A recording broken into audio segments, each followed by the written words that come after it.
There are certain fears that outlive the centuries, fears that cling to stone walls and echo in whispers across candle-lit corridors. Among the oldest is not the fear of demons or devils, but of something older still. An inheritance from the temples of Egypt, where priests once spoke words believed to bend the fabric of reality itself. They called it Heka, the living current of power carried in sound, symbol, and breath. To them, a name was not just a label, but a key, and a chant was not a plea, but a command. When Christianity rose, this current did not vanish. It slipped beneath the surface, reshaped and concealed, buried in forbidden texts, and folded into prayers that still echo in cathedrals today. Yet the Vatican, so often painted as guardian against heresy, seemed less afraid of evil than of memory. Because memory reminds us that the roots of faith stretch deeper than any single book. What if the greatest danger was never sorcery, but freedom? What if words themselves hold the spark of creation, a spark anyone might awaken? Tonight we follow that hidden trail through silence, secrets, and stone. This is the story they tried to bury. Welcome to historic sleep. If you're drawn to stories like these, the ones that live in the shadows between what we see and what was made to disappear, feel free to like and subscribe only if it feels right. And let me know in the comments, where are you watching from? And what time is it for you right now? I love seeing our little map of watchers light up around the world. The story begins in the quiet of forgotten archives, where dust gathers thick as a second skin and drawers hold more questions than answers. In one such place, almost 200 years ago, a crate arrived that was meant to be catalogued like any other, labeled as miscellaneous antiquities, and pushed aside in a museum room in France. Yet when the curators unwrapped its contents, they did not find broken pottery or crumbling figurines. Instead, they found linen so old it fell apart in their hands, and within that fragile wrapping, a scroll darker than age itself, papyrus written in signs that seemed to move when the candlelight trembled. At first it was dismissed as another funerary text, the kind Egyptologists were accustomed to, filled with prayers to guide the dead. But then a translator spoke the opening line, and the entire room changed.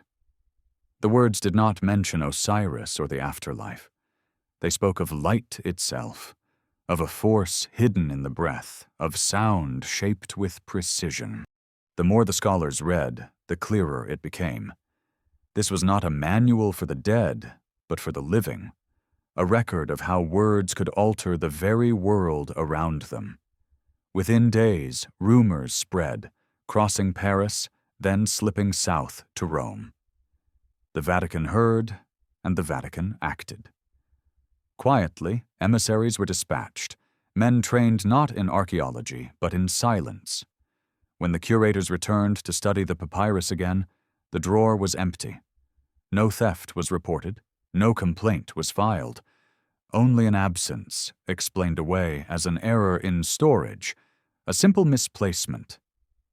Yet the emptiness spoke louder than any discovery, for it told the story of fear. Why should the Church, armed with doctrine and centuries of authority, concern itself with one fragile scroll? The answer rests in the dangerous idea at the scroll's heart, that access to the divine required no priest, no ritual bound to an altar, no blessing from Rome. All it required was knowledge of the right sequence of sounds, uttered with intention, as natural as breathing, as unstoppable as wind through stone. If such power belonged to words, then it belonged to everyone. And if it belonged to everyone, then authority dissolved like wax in fire. Imagine standing in that dim museum room, the flicker of candlelight catching the edge of the papyrus, each symbol carved by brush like a doorway into something unspeakable. You would feel the weight of ages pressing in, the sense that this was never meant to be read, not now, not in a Europe where a single book claimed the monopoly of truth. For centuries, the Church had built walls not just of stone, but of silence, drawing lines around which stories were sacred and which were sinful. Yet here was a text, written long before the Gospels, whispering of breath that could command storms, of voices trained to echo against temple walls until they resonated like thunder. It was not fantasy. It was instruction. And if instruction, then repeatable. If repeatable, then undeniable. That was the terror. A priest in Egypt might have stood in the hypostyle hall of Karnak, his voice ricocheting between carved pillars, speaking not to gods in abstraction, but to energies woven into the structure of the world. To those who listened, the chant was not a prayer, but a switch, and reality itself was the mechanism. Such images are not the inventions of modern imagination. They are written into the scrolls that surface in fragments across Europe and the Middle East, in manuscripts smuggled out by monks who could not bring themselves to burn them, in whispered references to lost books of Thoth. Always the pattern repeats: discovery, shock, silence. Some scholars tried to argue that the words were metaphor, harmless poetry of a people who built tombs in stone and wrapped their dead in resin. Yet those who looked deeper recognized something else, an unsettling alignment between Egyptian texts and the rituals still performed at the Christian altar. The cadence of Latin prayers, the insistence on exact phrasing, the idea that mispronunciation could strip away the ritual's effect. All of this echoed the old belief that words themselves carried force. The Vatican may have declared Egyptian chants heretical, yet it used their rhythm in its own ceremonies. What was denied in public was preserved in secret, a paradox hidden in plain sight.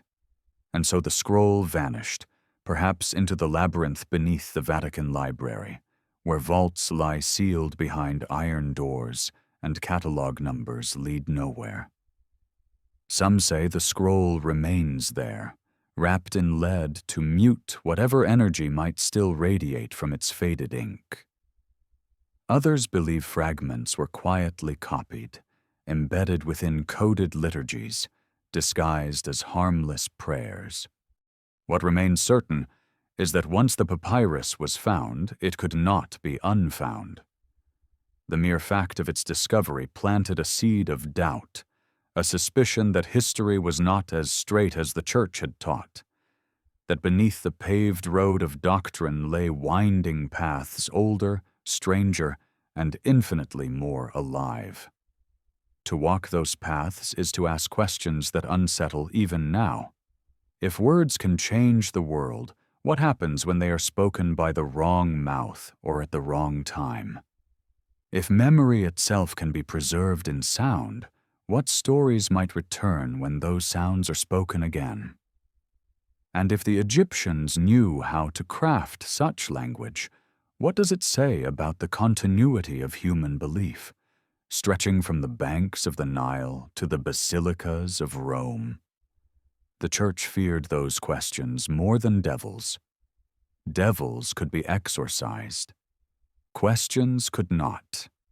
Tonight, as we open that first page of a long and forbidden story, we are not stepping into fantasy, but into memory, into the echo of a civilization whose temples still stand, though their chants have been silenced.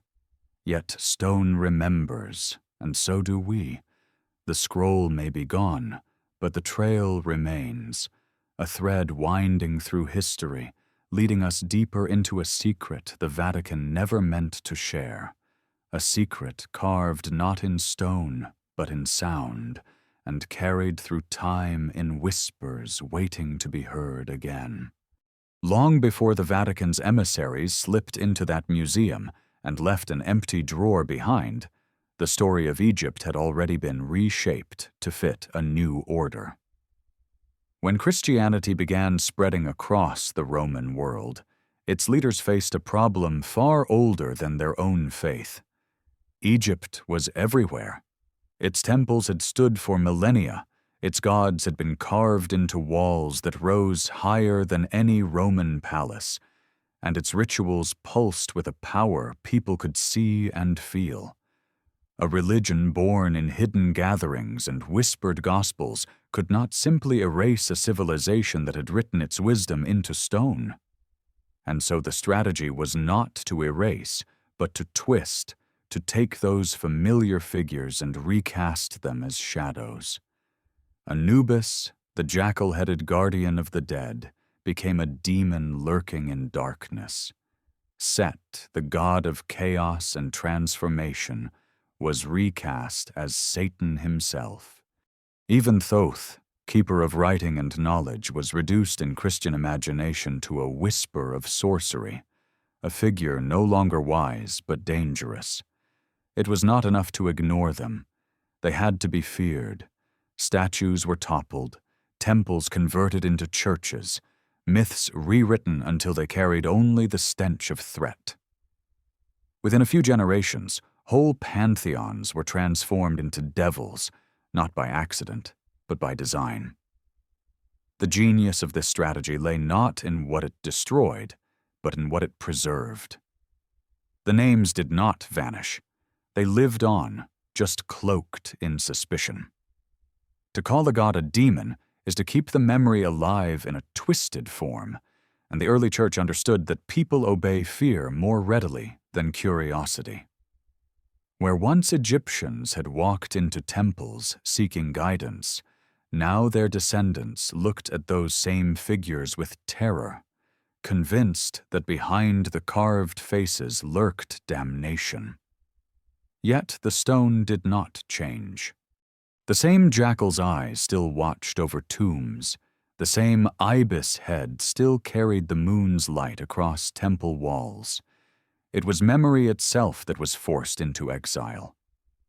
In this way, the church accomplished what armies had never managed. It took control of the imagination. And once imagination is controlled, belief soon follows. Still, not everything disappeared beneath the weight of dogma. Fragments remained in corners of cathedrals, hidden in stained glass and forgotten manuscripts.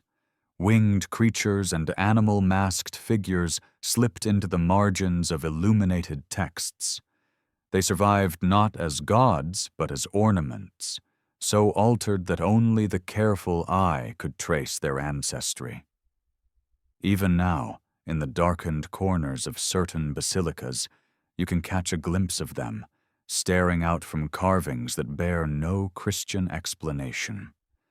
They are reminders that the past is never truly buried, only renamed. The deeper reason for this transformation was not theological, but practical. Egyptian religion taught that divine power could be reached directly. A chant, a ritual, a spoken name.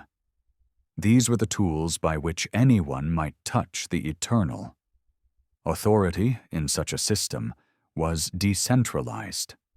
Priests guided, but they did not stand between the believer and the divine. Christianity, in contrast, was building an empire of intermediaries, with the church itself as the sole gatekeeper to salvation. To allow Egyptian practices to survive was to admit that people might not need the institution at all. Freedom, not heresy, was the true danger, and so freedom was bound in chains of fear. When people saw the jackal's head, they were told to see evil. When they heard ancient chants, they were told to hear the voices of demons. This was not the truth of Egypt, but the narrative Rome required. Yet beneath that imposed story, the older one waited. If you walk today through Luxor or Karnak, the silence feels deliberate, as if the chants that once shook those pillars still vibrate in the stone, but cannot quite cross into the air. Scholars digging through papyri find not curses, but hymns to balance, prayers to truth, spells for healing that read more like early medicine than sorcery. The gods were never demons. They were symbols of nature's power, guides for understanding the cycle of life and death. But when a new religion seeks to establish itself, nuance is the first casualty. In the rush to dominate hearts and minds, subtleties vanish. What remains is fear, and fear, once planted, can last for centuries. Imagine being a villager in late Roman Egypt, watching the temple you had known since childhood stripped of its idols, hearing priests you once trusted denounced as servants of the devil. The gods that had comforted your ancestors for generations now became threats whispered in sermons. Your world did not collapse overnight. It shifted slowly, a reweaving of meaning until the fabric felt different, though the threads were the same. That is how memory is conquered, not by fire alone, but by substitution. Yet even in that conquest, something slips through, because memory is stubborn. The eyes of the gods still look out from ruined walls, and the stories they carried still echo beneath the Christian narratives that replaced them. The Church may have turned gods into demons, but in doing so, it admitted their power. For why fear what is powerless? Why silence what has no voice? The effort itself betrays the truth. Egypt wasn't merely a land of idols, but a reservoir of knowledge too potent to coexist with the ambitions of Rome. And so the war was waged not on battlefields, but in symbols, not in armies, but in imaginations. That war continues in quieter ways even now, in the stories told from pulpits, in the footnotes of history books, in the lingering unease when someone mentions Egyptian magic, as if it were a superstition rather than a science of words and will. What survives is not just archaeology, but atmosphere, a sense that behind the official version of events lies another, waiting to be remembered. And that is why the Vatican feared Egypt more than the devil. Devils could be exiled to the margins of theology, but Egypt lived inside the very foundations of belief, an older root feeding the tree of Christianity itself. To acknowledge that root would be to question the entire trunk, and so it was buried beneath layers of demonization, denial, and silence. Yet silence is never absolute. Somewhere in the spaces between chants and prayers, the old voices still linger, and when you listen closely enough, you can almost hear them rising again, not as curses, but as reminders of what was lost when fear became more powerful than memory. Centuries passed, and the shadows of Egypt lingered in whispers, even when no one could read the symbols carved into the stone. The hieroglyphs themselves, elegant shapes of birds and suns and serpents, became an enigma that both fascinated and terrified the medieval mind. To the Church, their silence was useful. As long as no one could decipher them, the stories trapped on temple walls remained harmless decorations. But silence never truly endures. Curiosity is as old as fear, and in monasteries across Europe, a few brave scholars began to wonder what those symbols meant. They copied fragments of inscriptions carried back by travelers, sketching jackals and ankhs into their margins. And the Vatican, watchful as ever, moved swiftly to stop them. Officially, the ban was framed as protection.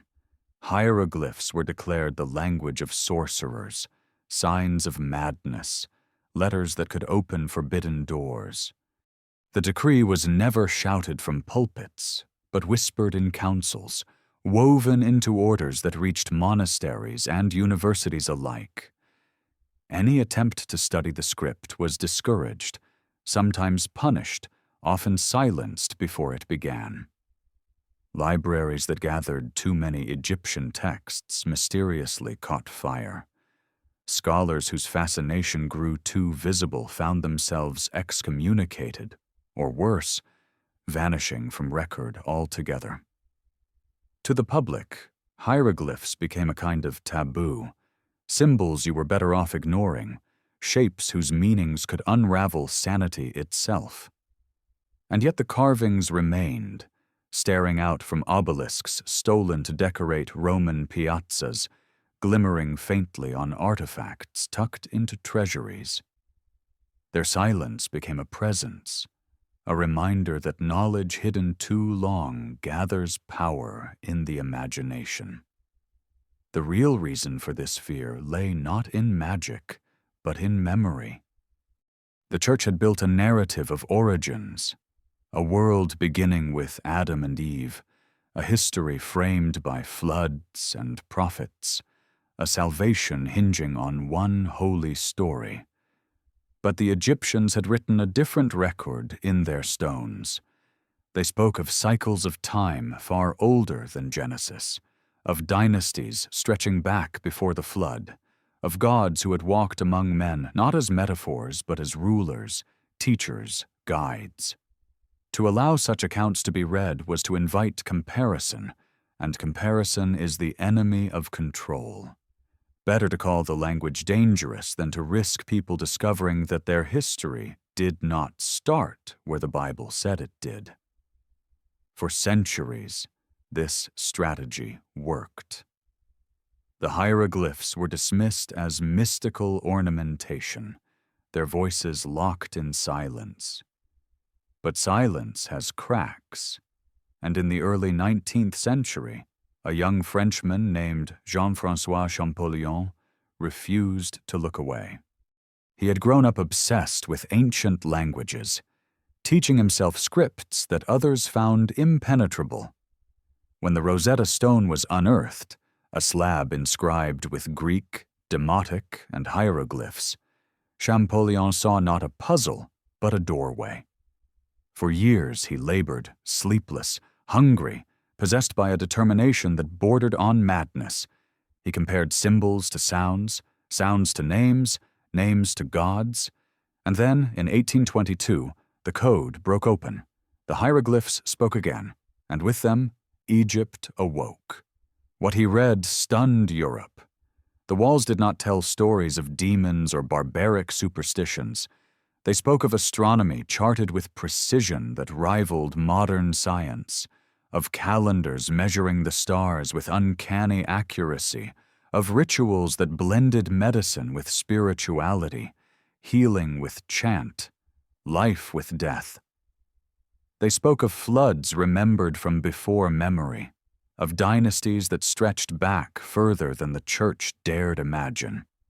And buried within them were spells, not the childish curses the Church had warned of, but instructions for protection, for transformation, for journeys beyond the body. These were not primitive scribbles. They were the voice of a civilization that had measured time itself. The Vatican, watching from its marble halls, did not celebrate. Instead, the alarm that had slumbered for centuries was stirred awake. Suddenly, the silence no longer held. What had been dismissed as superstition was now legible, undeniable, and worse, familiar. Passages described judgment after death, the weighing of the heart against truth. They spoke of resurrection, of the soul reborn in fields of light. They described gods who died and rose again, and rivers crossed as thresholds between worlds. The parallels to Christian belief were too sharp to ignore. Yet the texts had been written 1,000 years before the first gospel. For scholars, it was exhilarating. For the Church, it was terrifying. The old bans could not be enforced in the same way anymore. Knowledge was spreading too fast, carried by books, journals, lectures. But suppression found new forms. Certain passages went untranslated. Certain texts were locked in archives under the excuse of fragility. Some museums quietly removed fragments that too closely mirrored Christian rites.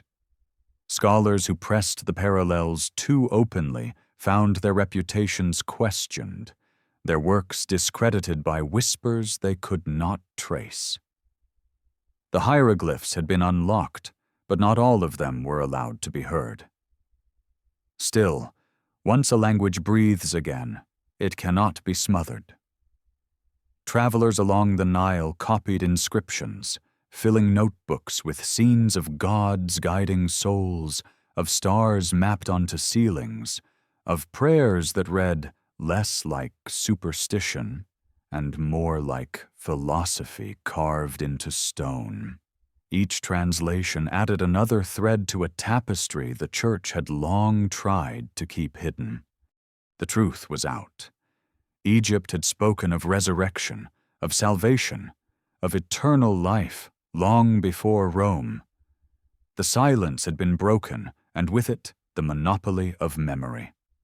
Imagine being Champollion in those first moments, the letters unfolding into words, the words into voices calling across 3,000 years.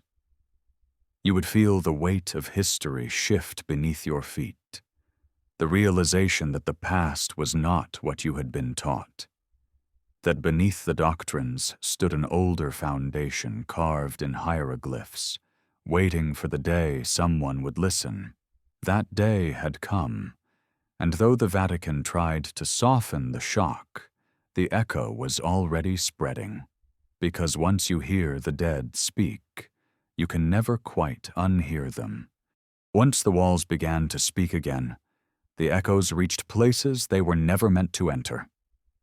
Among the most unsettling discoveries was not a hymn to the sun or a prayer to a river, but a spell carved into tomb walls that sounded hauntingly familiar to Christian ears. It described the soul standing in judgment, weighed against truth itself, its heart balanced on a scale beside a feather. It described rebirth, a rising from darkness into light, a body restored, breath returned, a name called out so that life might begin again. Scholars later gave it the number 168 in the great collection of the Book of the Dead, but to those who first read it, the number mattered less than the realization. Here was resurrection, told in Egyptian words, a millennium before Jerusalem. Imagine the unease of a translator tracing his finger over those carved lines, sounding out syllables that spoke of being born again, of passing through a threshold, and finding eternity waiting on the other side. The parallels to Christian resurrection were undeniable, not vague echoes but near mirrors. And that recognition stirred something more dangerous than curiosity. It stirred comparison. Because if Egypt had already written the story of rising from the dead, then what did that mean for the uniqueness of the gospel? Was it possible that Christianity had not invented the idea, but inherited it, reshaped it, given it new names and new faces? Such questions were not encouraged. For a time, the Church responded with silence, hoping that if it ignored the parallels, they might fade. Translations of the Book of the Dead were limited, certain passages omitted, and when published, they were often couched in disclaimers, labeled myth, allegory, metaphor.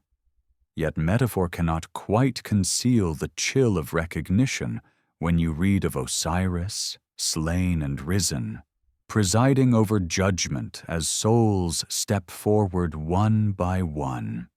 It is not proof of imitation, but it is proof of continuity, of stories older than Rome, running like a current beneath new faith.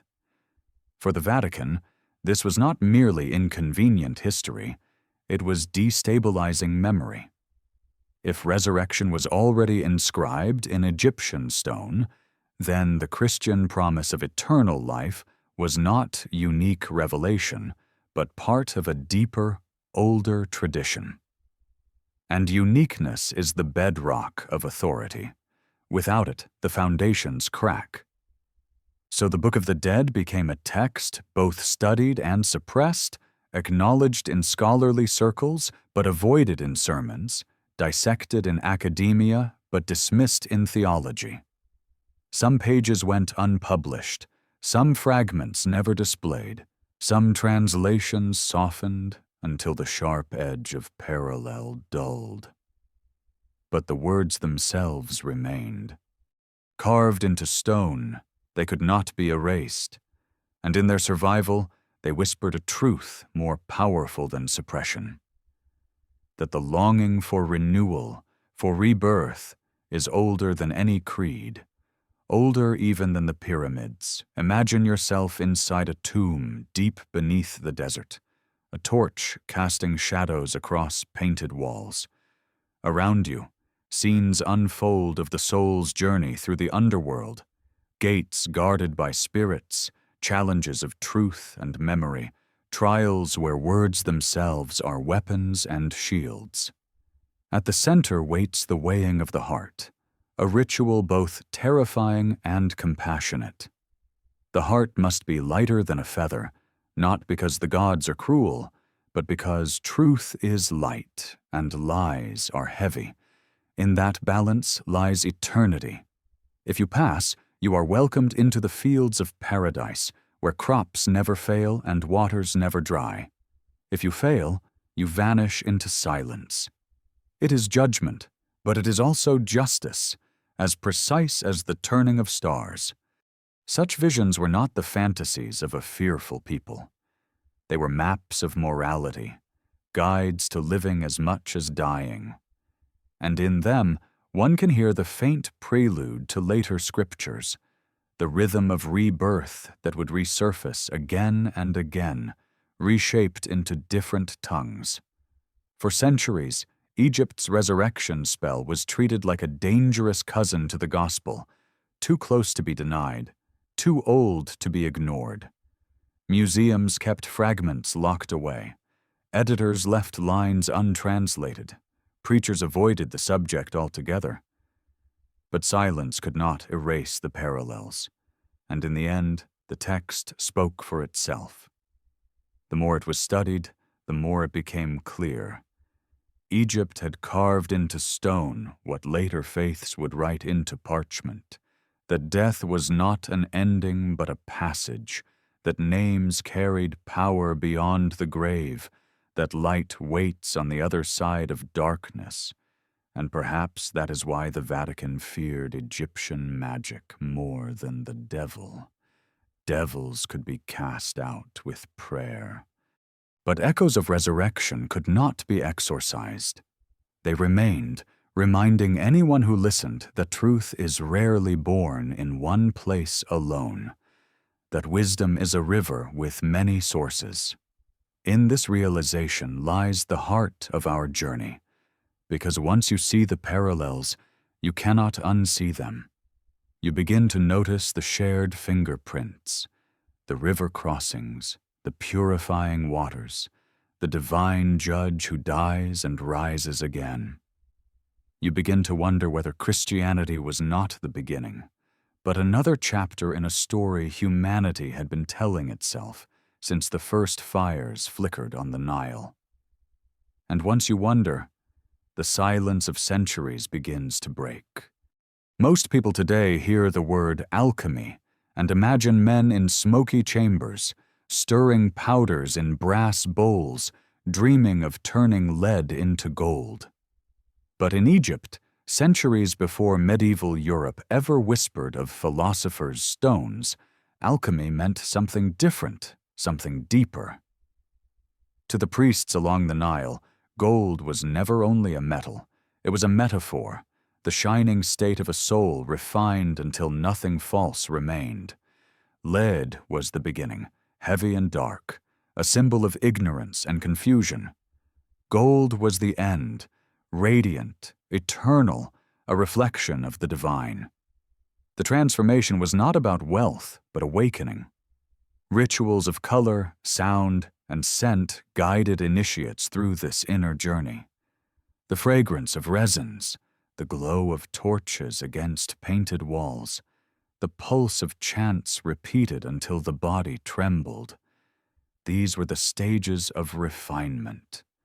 Each layer of darkness burned away, each layer of illusion stripped, until the seeker emerged like gold hammered thin and shining, purified through fire. Imagine a priest standing in a temple chamber, lotus blossoms arranged in patterns across the floor, their scent mingling with incense as he traced circles of chalk around the initiate. His voice rose and fell in rhythm, not random sound, but carefully measured tone, each vibration tuned to echo against the stone. To those outside, it might look like ritual. To those within, it felt like transformation. The Egyptians saw the body, mind, and spirit as layers of the same whole. To heal one, you had to attend to all three. To change one, you had to touch the others. That was the essence of alchemy, not the crude hunger for riches, but the search for balance, for rebirth, for a spark hidden within that could be awakened into light. The Church, centuries later, would look back at these practices with suspicion, labeling them pagan, then heretical, then absurd. But beneath the ridicule lay fear, for the Egyptian model of transformation did not require priests or sacraments. You did not need baptism in holy water or confession to an ordained figure. You needed discipline, knowledge, courage to walk through fire and come out shining. It was a dangerous freedom. Because what happens to authority when salvation is no longer something granted from above, but something forged within? The Vatican knew the answer. Authority crumbles. That is why the memory of Egyptian alchemy was first ridiculed, then buried.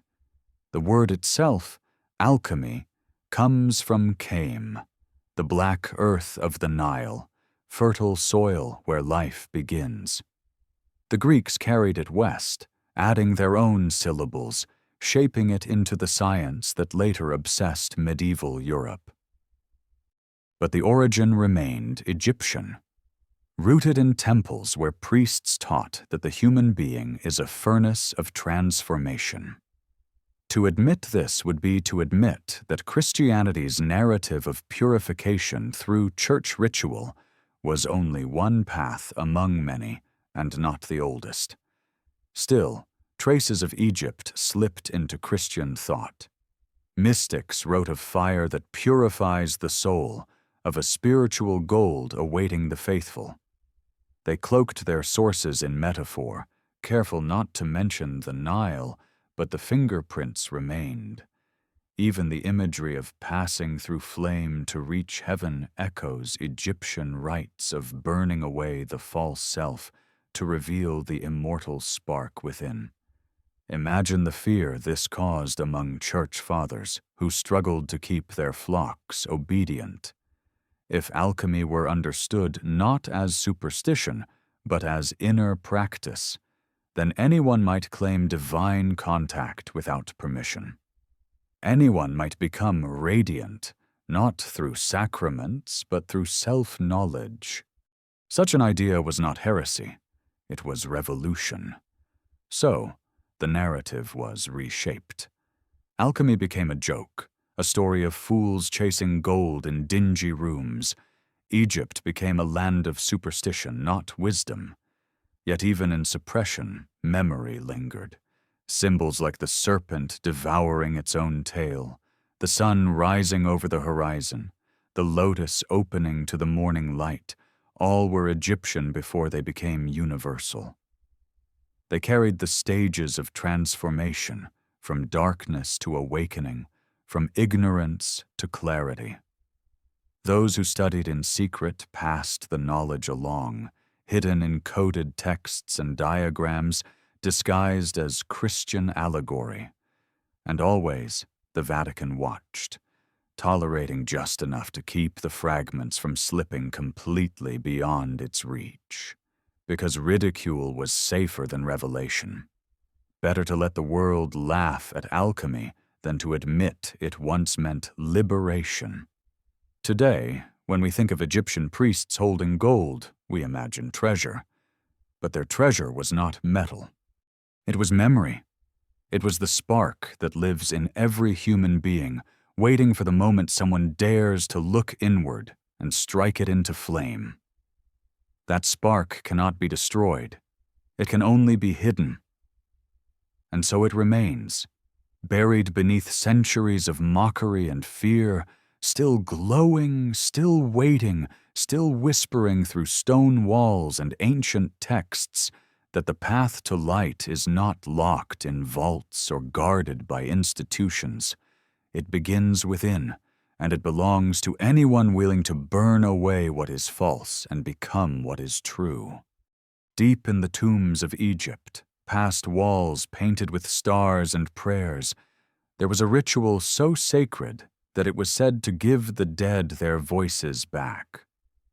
To the Egyptians, death was not the end, but a passage, a journey through a land of shadows toward the fields of eternity. But to make that journey, the soul needed its senses intact. Eyes to see, ears to hear, a mouth to speak. Without them, it would be defenseless, unable to call its name, unable to answer before the gods who weighed its heart. And so priests performed what they called the opening of the mouth, a rite that restored to the dead the ability to speak, to remember, to live again in the world beyond. It was no mere metaphor. In dim chambers filled with incense, a priest would take a tool carved of sacred stone and touch it to the lips of the mummy, whispering chants as smoke curled upward.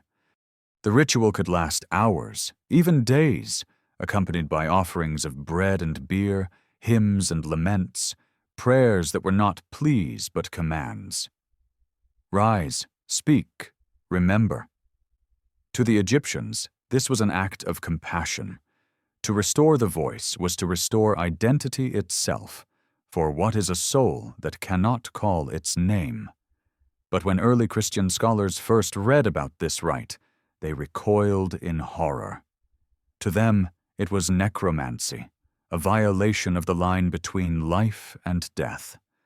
Only God, they believed, had power over breath, over voice, over resurrection. For priests to claim they could restore speech to the dead was to challenge the authority of heaven itself. And so the opening of the mouth was denounced as satanic, an abomination, proof that Egyptians trafficked with demons. Translations of the ritual were banned. European scholars who lingered too long on its details risked exile, their work suppressed, their reputations destroyed. In sermons, it became an emblem of pagan darkness, held up as evidence that Egypt had always walked with evil. But was it really? Consider what the ritual meant to those who practiced it. A man dies, leaving behind his family, his work, his memory. The tomb becomes his threshold, a place where his body lies waiting. The opening of the mouth is not a summoning of spirits, but a farewell of love, a final gift. It is a way of saying, you will not be forgotten. Your name will still be spoken. You will still have a voice. The rite bridged the silence of death with the sound of remembrance, weaving memory into eternity.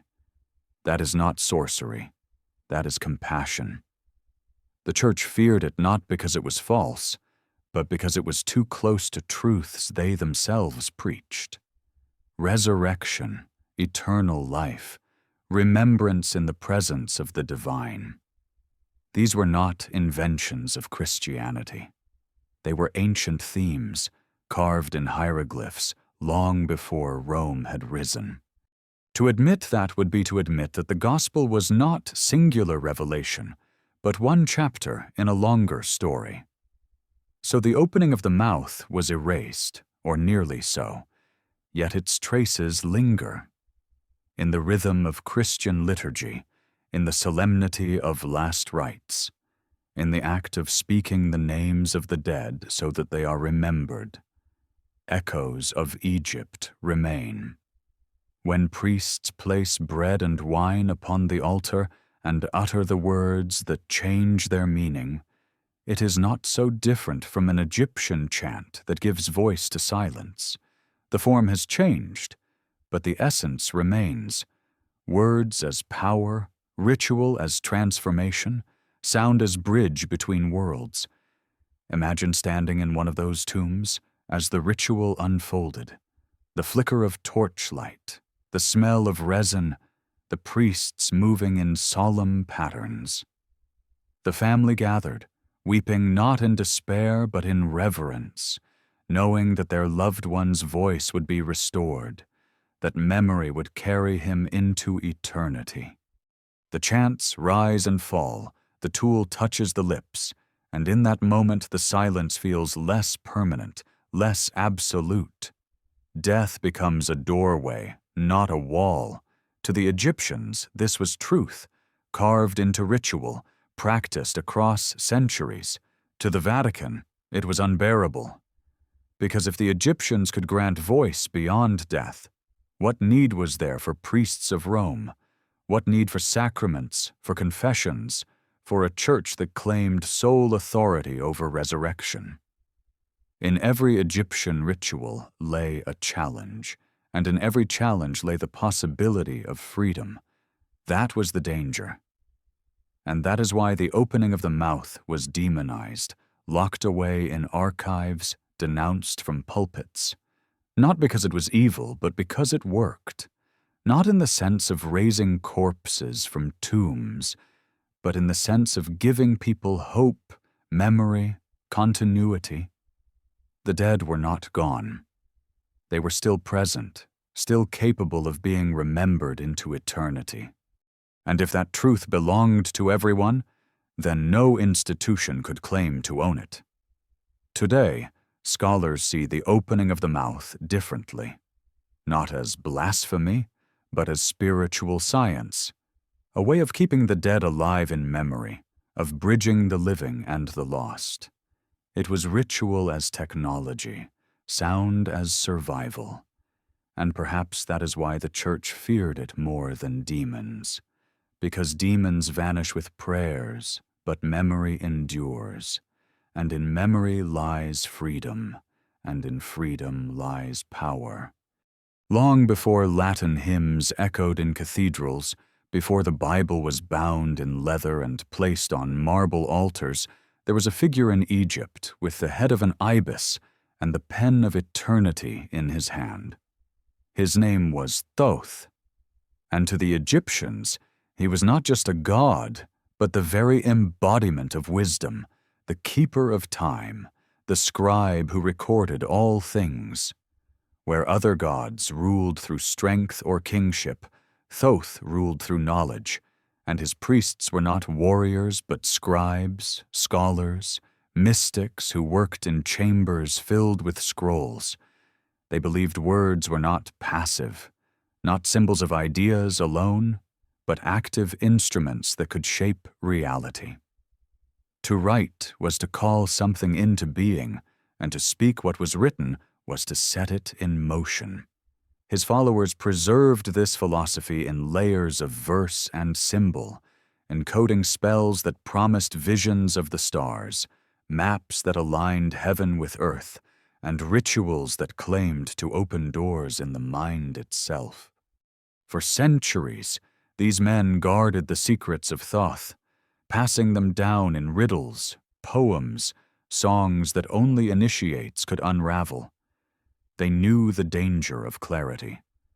Knowledge too easily read could be too easily misused, so they wrapped it in veils, trusting that only the patient and the worthy would find the thread that led through the labyrinth. But when Christianity began its rise, there was no room for rival keepers of wisdom. The church that sought to become the sole interpreter of truth could not tolerate a God who offered direct access to divine knowledge. So the campaign began. Temples pulled down, scrolls burned, names scratched out. Thoth, once revered as the patron of writing, was painted as a demon, a false god, a shadow. His priests were denounced as sorcerers, their spells labeled heresy. And yet, not everything was lost. Some of those priests foresaw the coming purge. They disguised their teachings in Greek, buried scrolls in desert caves, slipped fragments into the writings of philosophers who would later be read in Europe. They knew memory is stubborn. That knowledge hidden well enough cannot be destroyed, only delayed.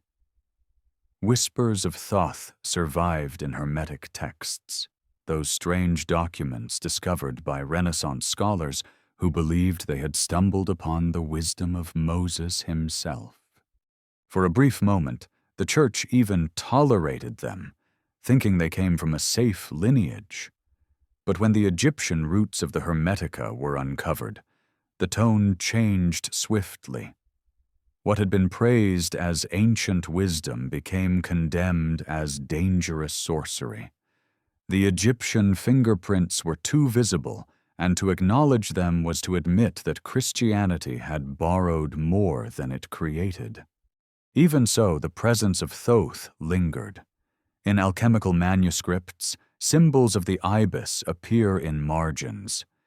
In mystical diagrams, star maps echo the constellations once traced by his followers. In the Vatican itself, sealed beneath layers of silence, lie documents that mention his name. Scholars who claim to have glimpsed them speak of star charts unlike any modern system, of incantations written in ancient Coptic, of pages so fragile they crumble at the touch. Why were they kept if they were so dangerous? Perhaps to control them, perhaps to study them, perhaps out of a fear too great to destroy them. Because if Thoth's teachings were truly erased, they might vanish forever. But if kept, even hidden, they remained available to those in power. Imagine, deep beneath Rome, a dimly lit chamber where scrolls in fading ink are laid on cedar shelves, locked away from the world. On their surfaces are lines of poetry that claim to call back the dead, symbols that align with constellations, diagrams that map the journey of the soul beyond the body. They are not shown to the public, not catalogued in any official record, but they exist, and their silence is louder than denial. For why keep what is meaningless? To the Egyptians, Thoth represented a principle that could never be erased, that knowledge itself is divine, that learning is a form of worship, that curiosity is not sin but sanctity. This idea was more dangerous to the Vatican than any demon. A demon can be banished, but a human being who believes that seeking truth brings them closer to the divine cannot be controlled. Such a person does not need confession, does not need absolution, does not need priests to stand between themselves and eternity. They need only the courage to learn, to question, to remember. That is the true heresy, the one no church can tolerate. And so Thoth was turned into a shadow, his priests erased, his wisdom scattered. Yet memory, as always, resisted. You can see it even today in the geometry of temples that mirror the stars, in the Hermetic motto, as above, so below, in the fragments of philosophy that hint at worlds beyond the senses. These are not Christian inventions. They are echoes of the ibis-headed scribe who once recorded the words of the gods. The Vatican's silence betrays its fear, for silence is never empty. It is filled with what someone is trying desperately to hide.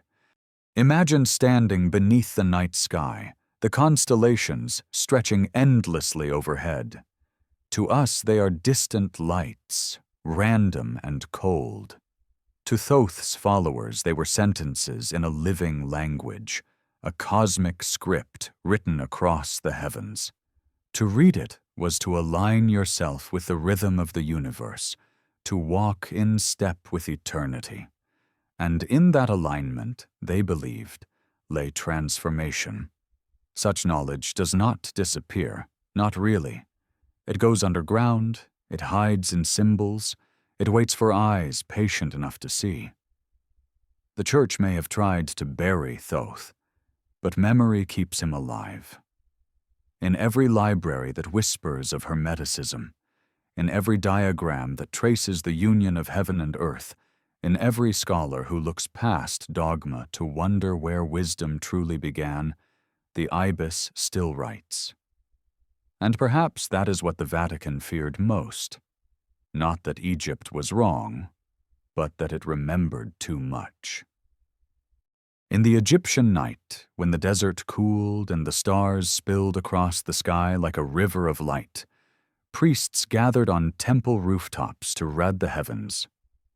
To them, the sky was not random, not silent, but a text written in fire. Every star had a place, every constellation a role, and together they told stories as vital as any carved on stone. The serpent especially carried weight, coiling through myth and ritual alike, not as a symbol of evil, but of renewal, transformation, eternity. The great serpent Mehen was said to encircle the sun god Ra on his nightly voyage through the underworld, protecting him from the chaos that lurked beyond. Other serpents shed their skins, reminding Egyptians that death itself was only another form of rebirth. To the Vatican, centuries later, such imagery was intolerable. The serpent in Christian tradition was the deceiver, the tempter, the enemy. To see a civilization that honored the serpent as guardian rather than villain was a contradiction too dangerous to permit.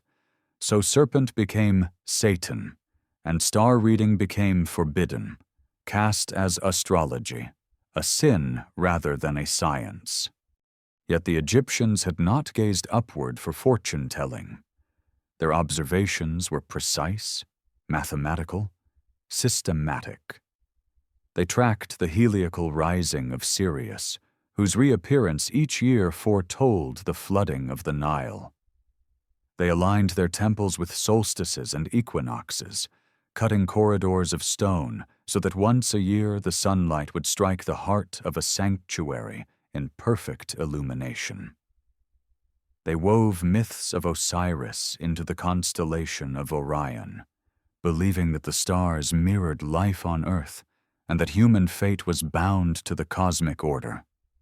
To them, to study the heavens was not rebellion against the divine, but participation in it, a dialogue between earth and sky. They believed the cosmos was alive, conscious, and that by reading its patterns one could find guidance for both kings and commoners. This was not mere stargazing. It was cosmic liturgy. The Church could not allow this worldview to survive unchallenged. If the stars themselves offered wisdom, then Scripture was not the sole guide. If the heavens spoke to everyone, then priests were not the only interpreters. And so astrology was outlawed, stripped of its sacred context, reduced to superstition, and condemned as witchcraft. The serpent, stripped of its role as protector, was demonized, turned into a figure of deception. What had once been symbols of balance and renewal became emblems of sin. Yet the fingerprints of Egypt remained. Even as the Vatican condemned star reading, it set its own calendar by the heavens, marking Easter by the spring equinox and full moon. Even as it cast the serpent as the devil, It retained the image of Christ raised upon a cross, as Moses had once raised a serpent of bronze in the wilderness. Suppression cannot erase truth. It only hides it beneath new names. Imagine the priests of Dendera standing atop their temple, the night breeze carrying sand and incense, their eyes fixed on constellations that traced stories of gods and kings. They did not see fate as chains, but as rhythm, a cosmic music in which human life was a single note. To live well was to play that note in harmony with the rest of the song. Their temples became instruments of this alignment, their very architecture a frozen hymn to the stars. To walk through them today is to feel the precision of that cosmic order.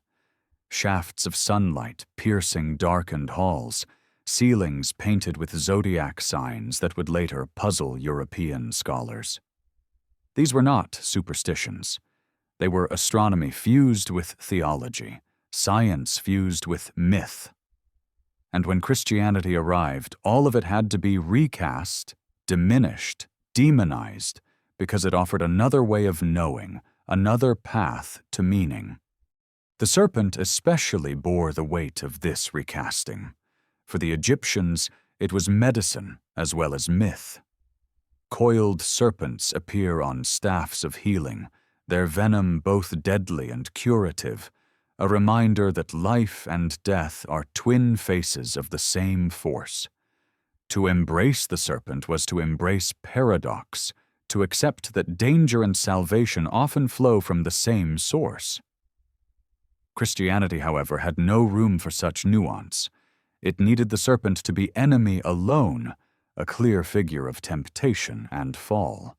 And so an ancient guardian was exiled into hell, its memory warped beyond recognition. Yet the irony remains.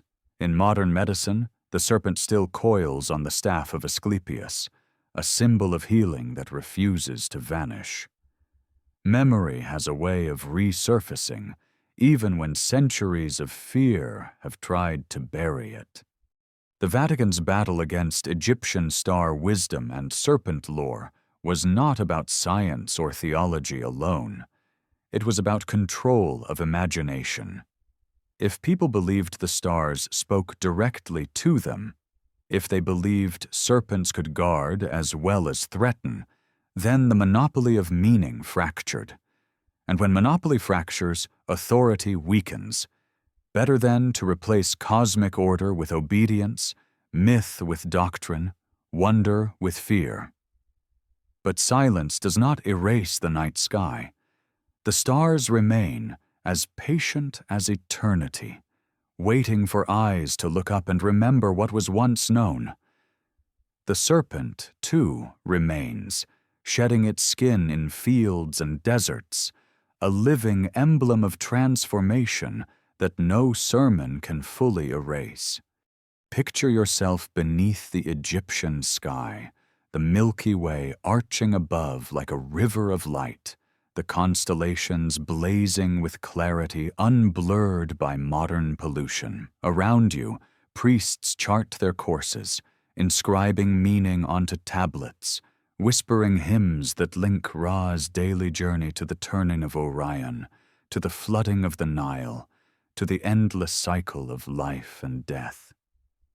It is not fear you feel in that moment, but belonging, as if the universe itself has leaned down to speak, and the serpent coils at the edge of vision not as an enemy, but as a guardian of mysteries too vast to name. This was the vision the Vatican feared most. A cosmos alive, a serpent sacred, a universe that belonged to everyone. Deep beneath the shifting sands, sealed in stone chambers meant never to be disturbed, the Egyptians left behind books that were not books in our sense of the word, but painted walls, rolls of papyrus, coffins covered in text. They were guides, handbooks for the journey beyond death, detailed and practical in a way that startled later readers. These texts did not speak in vague metaphors of heaven and hell, but gave directions as if preparing the traveler for a long voyage. They listed goats that must be passed, guardians whose names must be spoken, questions that must be answered. They offered spells for protection, words to transform into birds or lotus blossoms if danger pressed too close, instructions for how to navigate rivers of fire and fields of reeds. To open such a book was to glimpse not faith alone, but a map of eternity, drawn with the same care a sailor might use when charting dangerous seas. The most famous collection would later be called the Book of the Dead, though to the Egyptians it was the Book of Coming Forth by Day, a title less ominous and more hopeful, for it promised that death was not a descent into darkness, but a re-emergence into light. Imagine being one of the first Europeans to unroll such a papyrus in the 19th century, the ink still clear after 3,000 years. You would see rows of hieroglyphs beside painted scenes, a man kneeling before Osiris, a scale balancing a heart against a feather, demons with knives and strange heads, boats gliding through starry waters. It would feel both alien and familiar, frightening and comforting, like discovering an older version of a story you thought you knew. And that is exactly what made the Church uneasy. For here, long before the Gospels, were promises of judgment, resurrection, paradise. Here were instructions that did not require baptism or sacraments, but knowledge, memory, the courage to speak the right words at the right time. Salvation, in the Egyptian view, was a matter of preparation and truth. A heart heavy with lies could not pass. A soul ignorant of the gates could not find its way. But one who had studied the spells, one who lived in harmony with Maat, the principle of balance and truth, could walk into eternity unafraid. The Vatican could not openly deny the existence of these texts once they were discovered. Scholars published them, museums displayed them, translations spread. But what could be controlled was interpretation. The Book of the Dead was described in Christian Europe as primitive superstition, bizarre mythology, a jumble of spells no more meaningful than fairy tales. The sacred became the ridiculous, and the ridiculous could be dismissed. Yet beneath the mockery, fear remained. Because if people saw these texts not as nonsense but as wisdom, the monopoly of salvation would fracture. The Church's promise of heaven and threat of hell would no longer be unique, but part of a tradition stretching back millennia, carved into papyrus long before Christ. That continuity was dangerous, so ridicule became the shield. Scholars who drew parallels too boldly were silenced, their reputations tarnished, their work marginalized. The texts were translated selectively, with the most unsettling passages quietly left in untranslated footnotes. Still, for those who read closely, the parallels sang loudly. The Egyptian fields of reeds, lush and eternal, mirrored the Christian heaven. The devourer of souls resembled hell not in fire, but in annihilation, a fate worse than suffering, oblivion. The weighing of the heart paralleled the judgment of the soul, though here the scale was not divine whim, but the measure of truth. And the resurrection of Osiris, slain and risen to preside over eternity, foreshadowed another story the Church claimed as its own. To admit these connections would be to admit inheritance, and inheritance undermined the claim of divine uniqueness. Better, then, to laugh at the spells about transforming into a swallow or a lotus as if they were childish fantasies. Yet those spells carried meaning, for transformation was not escape, but adaptation, the ability of the soul to survive by becoming many forms. To the Egyptians, the afterlife was not static, but dynamic, a landscape of challenges that required flexibility and knowledge. The soul was a traveler, and the Book of the Dead was its compass. Imagine a family preparing such a book for their loved one. Scribes would carefully copy spells onto papyrus, illustrations painted with mineral colors that glowed even in torchlight. Each page was not decoration, but a lifeline, each word a weapon against the dangers of the beyond. When the scroll was placed in the tomb, it was as essential as food or treasure, for without it the dead would be lost.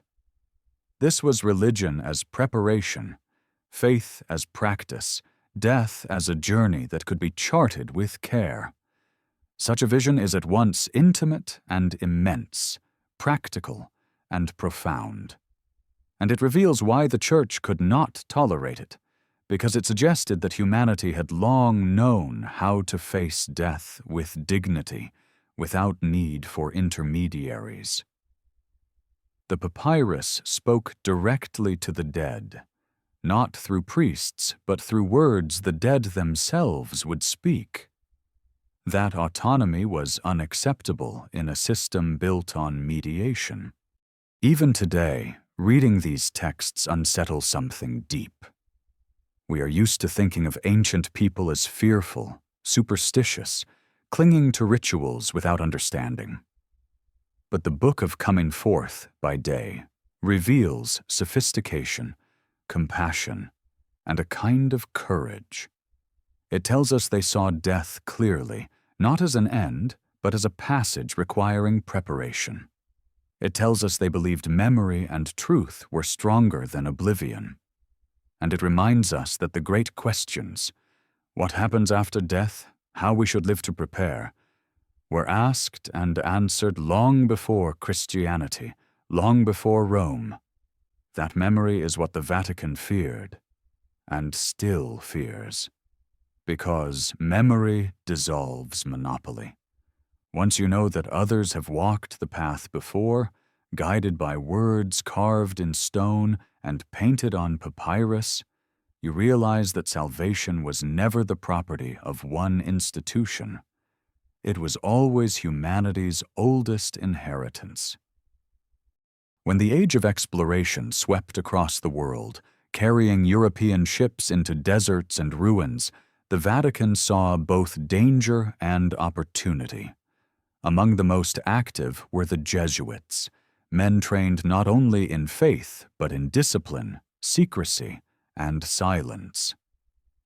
They traveled as missionaries, scholars, even scientists, but beneath their public roles ran another purpose: to seek out fragments of knowledge that might threaten the Church's narrative. Egypt was one of their most coveted destinations. Reports from travelers had already spoken of tombs littered with scrolls, temples lined with inscriptions, villages where locals still recited ancient prayers over the dead. For the Vatican, these were not curiosities, but potential heresies waiting to reawaken, and so emissaries were dispatched, carrying the dual tools of cross and cipher, ready to baptize new converts with one hand and confiscate forbidden texts with the other. In village after village, Jesuits gathered papyri under the guise of study, often promising to return them after translation, though they never did. Many of these texts never resurfaced, slipping instead into the labyrinth of the Vatican Library, where catalog numbers dissolved into nothing. Others were destroyed outright, burned in fires recorded as accidents. The official story spoke of preservation. The truth was control. Because the papyri often contained more than prayers, they contained cosmologies, philosophies, instructions that resonated uncomfortably with Christian liturgy. They told of creation spoken into being by words, of gods dying and rising again, of judgment, resurrection, paradise. To leave such texts in circulation was to risk comparison, and comparison was poison to monopoly. Imagine a Jesuit standing in a torchlit tomb in the 17th century, the air heavy with dust, hieroglyphs carved in endless rows along the walls. He runs his fingers across the symbols, unable to read them, but sensing their weight. A local guide hands him a bundle of papyrus, fragile yet alive with meaning. He knows at once this cannot remain here.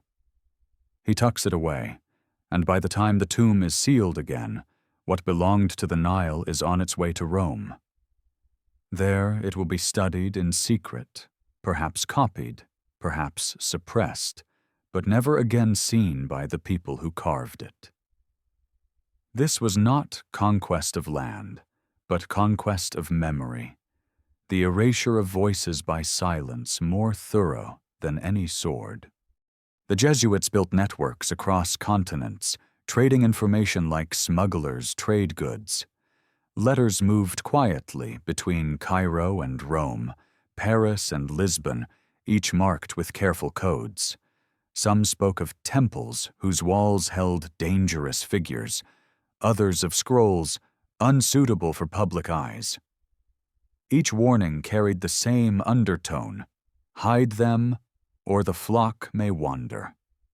Over time, these fragments accumulated into what insiders whispered about as forbidden archives, collections not listed in public catalogs, stored in vaults where only select eyes could look. The Vatican Library itself became less a treasure house of knowledge than a maze of locks, each key held by a guardian sworn to silence. Scholars who begged for access found themselves stalled, their requests lost in endless bureaucracy. Others who dared too loudly were accused of heresy, their careers shattered before they could begin. What was hidden in those vaults? Rumors abound. Some say they hold complete books of the dead, unrolled and translated, revealing passages too close to Christian prayers to be tolerated.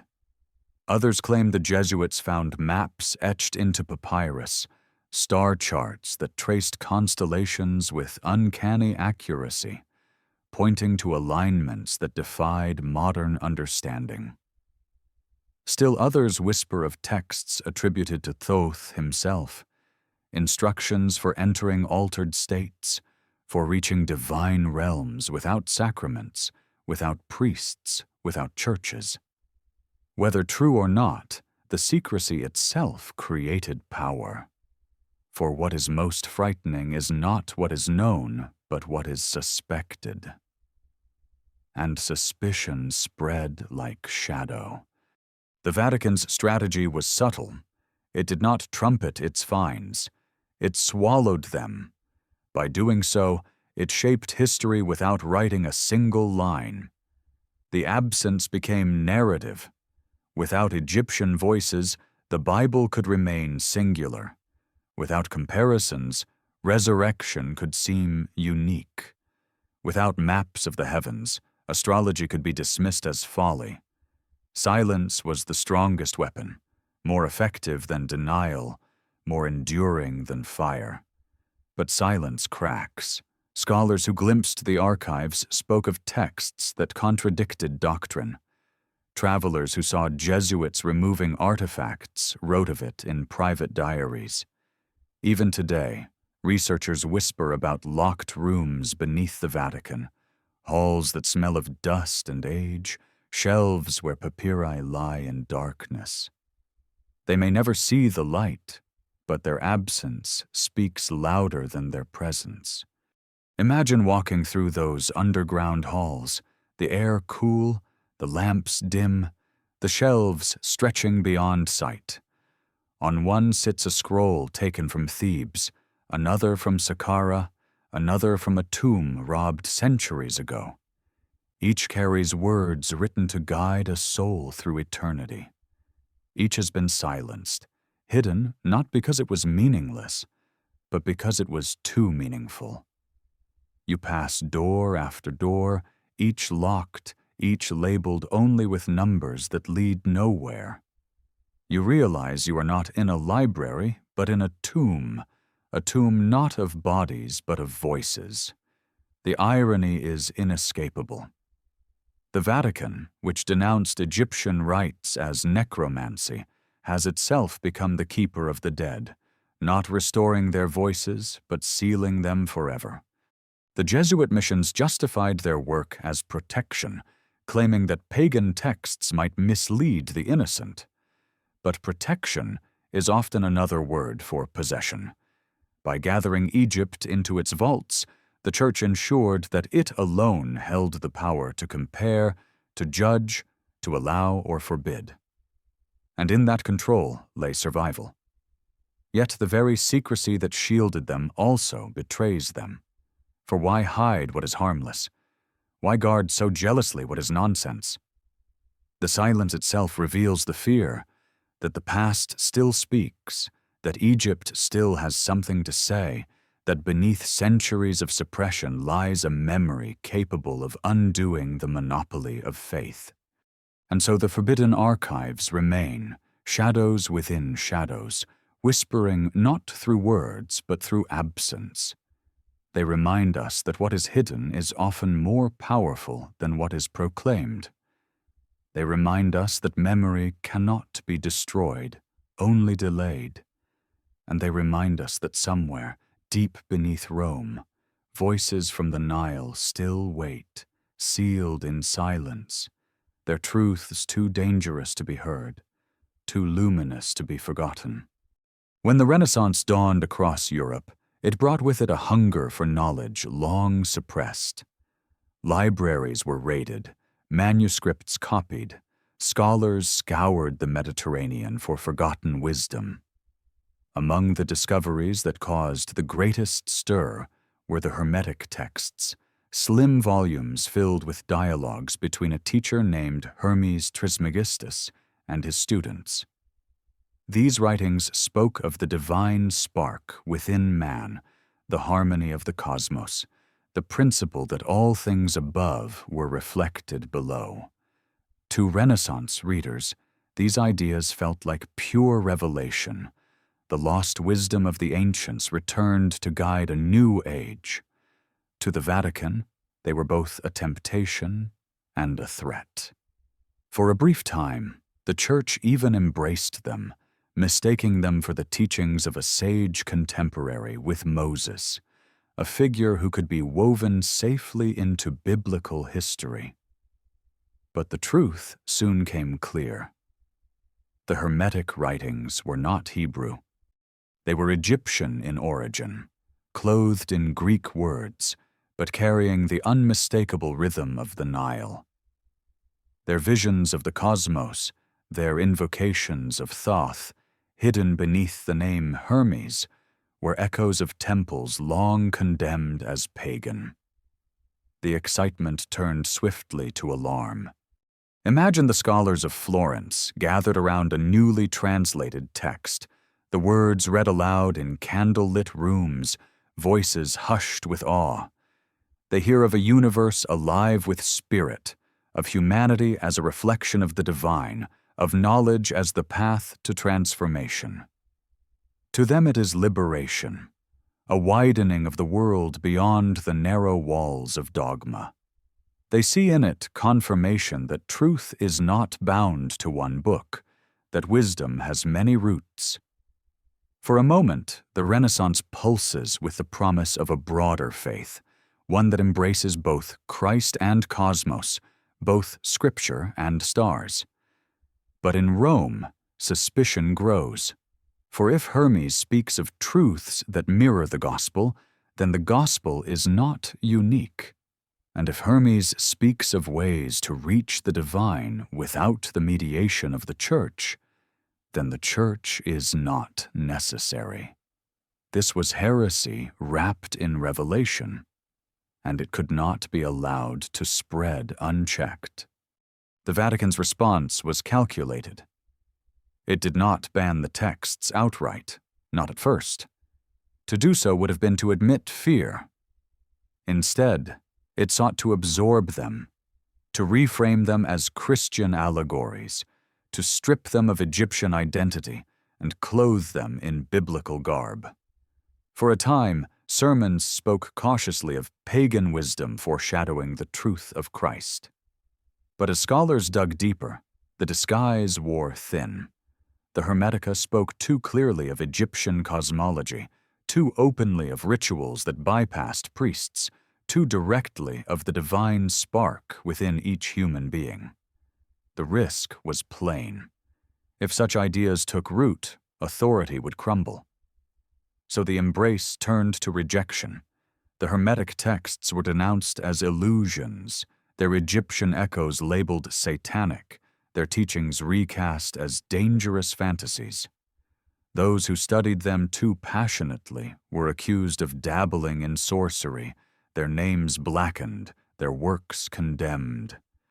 The pendulum swung from reverence to ridicule, and yet the ideas did not vanish.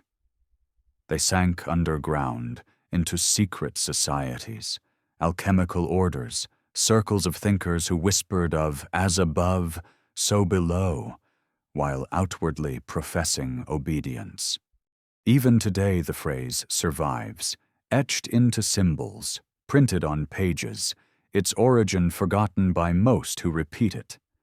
Yet its meaning remains powerful, that the cosmos and the human are reflections, that to understand one is to understand the other, that divinity is not distant but mirrored in every breath.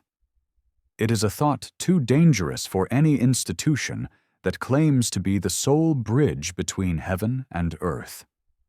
That is why the Vatican feared Hermes as much as Thoth, for Hermes was Thoth in another tongue, a survival of Egyptian wisdom disguised but not destroyed. And in the flickering candlelight of Renaissance studies, the old voice spoke again, reminding humanity of truths older than Rome. Picture a scholar in Florence unrolling a manuscript freshly arrived from Byzantium, his eyes widening as he reads lines that tell him the soul is immortal, that it can ascend through spheres of light, that by knowing itself, it comes to know the divine. He copies the words feverishly, convinced he has touched the core of all religion. He dreams of a faith without chains, where science and spirit walk hand in hand. And then imagine that same scholar summoned to Rome, questioned, warned, perhaps silenced. His manuscript disappears into a vault. His reputation dims. The light he glimpsed is buried once again. Yet the memory of it persists, hidden in marginal notes, in coded letters, in whispers passed from teacher to student. This dance of discovery and suppression is the rhythm of the Hermetica's history. Each time they rise, they are celebrated, then condemned, then hidden, then rediscovered. The cycle mirrors the serpent shedding its skin, each rebirth sparking new fear in those who would control the past. The Renaissance was only one shedding, one moment when the skin cracked and the old wisdom shone through. The Vatican's attempts to bury it could not erase it, only delay it, for memory, once awakened, does not sleep easily. And so the Hermetic texts remain, both forbidden and immortal, their words still alive in philosophy, in science, in mysticism. They whisper that the universe is not silent but alive, that knowledge is sacred, that truth cannot be monopolized. They remind us that Egypt never truly died, that its wisdom survives in fragments that resurface whenever humanity is ready to listen. And they reveal, once more, why the Vatican feared Egypt not as superstition, but as competition, a rival vision of eternity. too beautiful, too liberating, too enduring to be erased. As the Renaissance faded into the shadows of the 17th century, the Hermetic texts did not vanish with it. Instead, they slipped into quieter channels, carried by secret societies, whispered in the back rooms of universities, disguised in the writings of men who would later be called scientists. Egypt, though officially condemned, lived on in these currents of thought. The phrase "as above, so below" became the password of philosophers and alchemists who believed that studying the stars was the same as studying the soul, that matter and spirit were two sides of the same coin. To the Vatican, these were dangerous circles, groups that claimed no priest could stand between humanity and the cosmos. To the men within them, however, it was liberation, the rediscovery of a memory that had never died. Picture a small chamber in Prague, lit by a single oil lamp, its shelves crowded with manuscripts and astrological charts. Here a group gathers, not as sorcerers, but as seekers, poring over translations of the Hermetica, comparing them with observations of the heavens through crude telescopes. They whisper of Egyptian temples aligned with solstices, of the pyramids that mirror Orion's belt, of words that describe the soul rising through celestial spheres. To them, this is not heresy, but truth, a truth that links past and present, Egypt and Europe, heaven and earth. They see no contradiction between studying the stars with instruments and invoking them with chants. Both are expressions of the same law. Both are ways of reading the cosmic text. Among these seekers were names that history now places on the pedestals of science.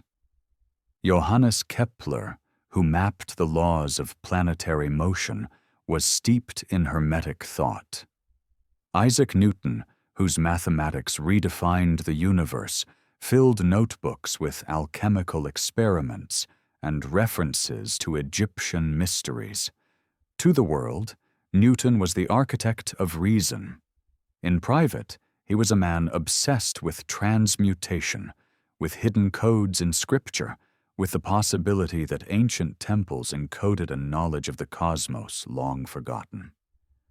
He studied the dimensions of the Great Pyramid, not as archaeology, but as revelation, convinced that in its stones lay a divine key to creation.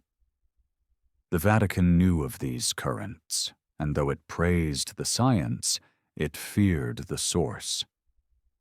For if the foundations of modern knowledge were rooted in Egyptian thought, then the Church's claim as the sole font of truth cracked once again.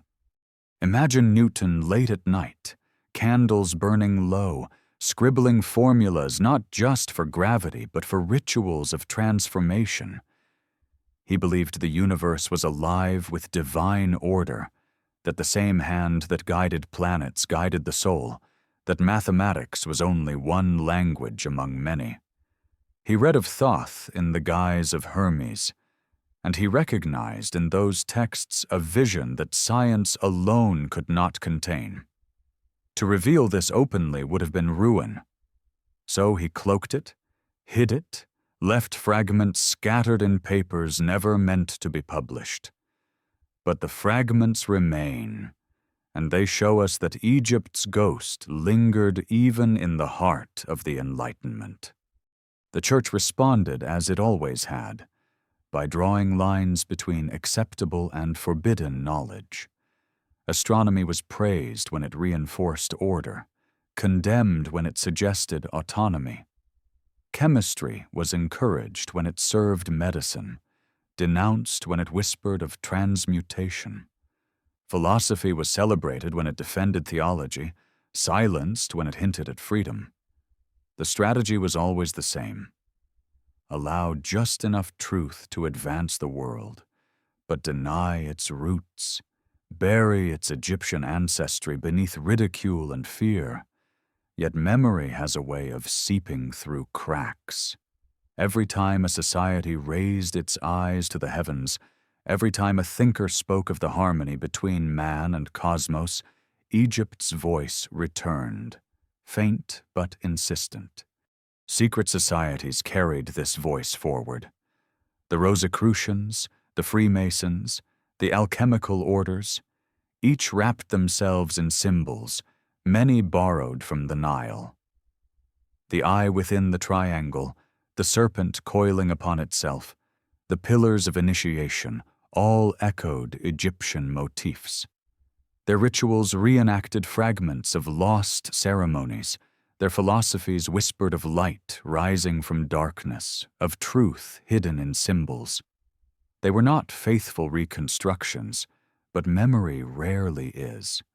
What mattered was continuity, the persistence of a belief that Egypt held keys still relevant, still powerful, still threatening to those who demanded monopoly. And so the Church fought them not only with excommunications, but with campaigns of ridicule, painting them as fools, charlatans, conspirators. Yet the more it condemned, the more the fascination grew. For suppression often has the opposite effect. What is forbidden becomes magnetic.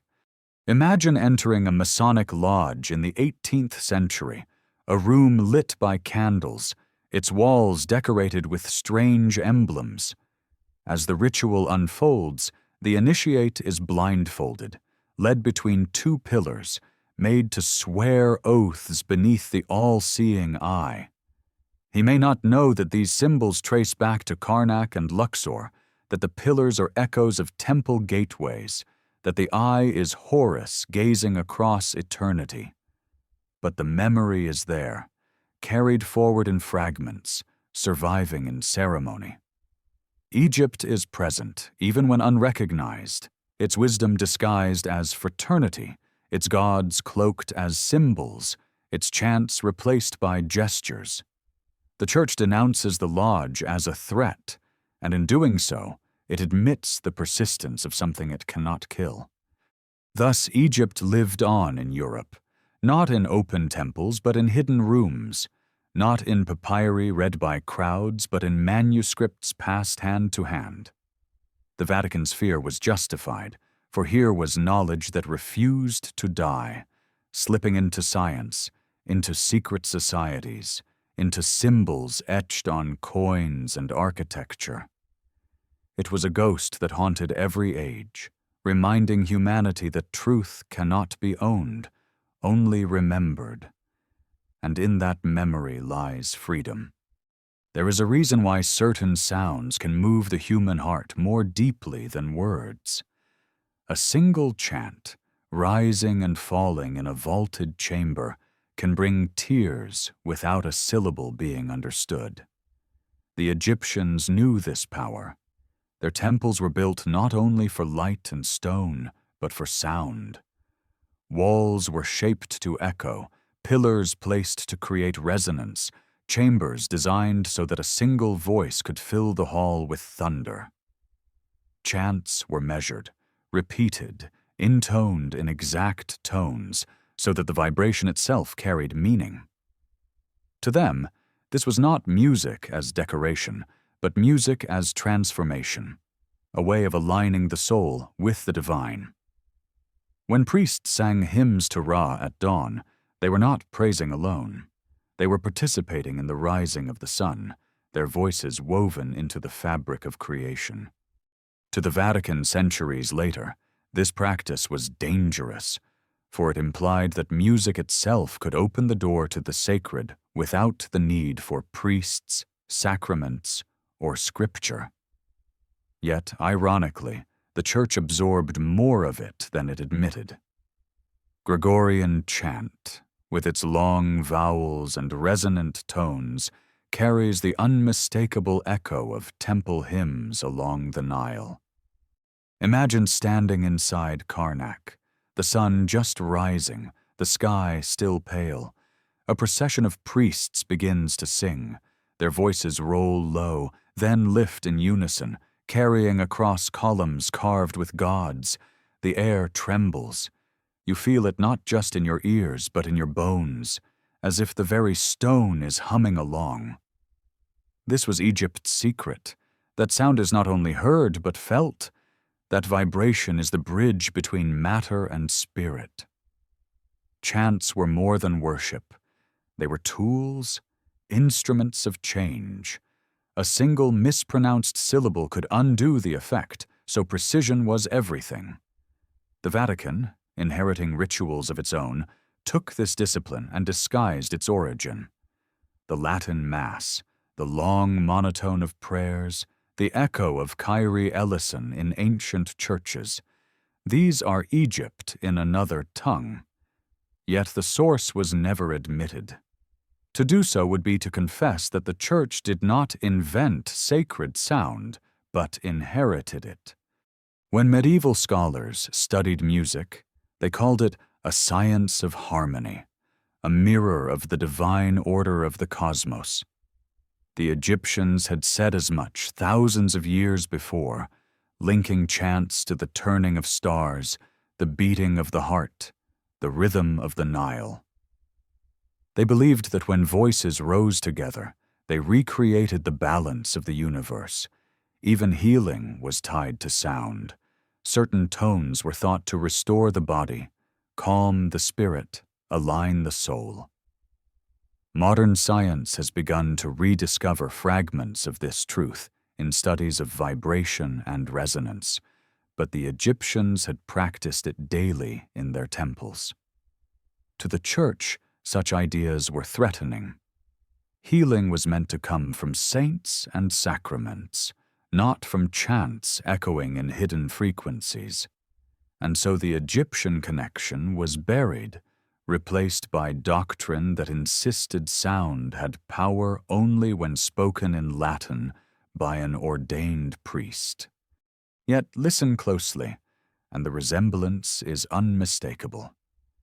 The solemn drone of monastic choirs, the endless repetition of syllables until the mind drifts into trance, the architecture of cathedrals designed to carry sound upward and outward, these are continuations of the same principle.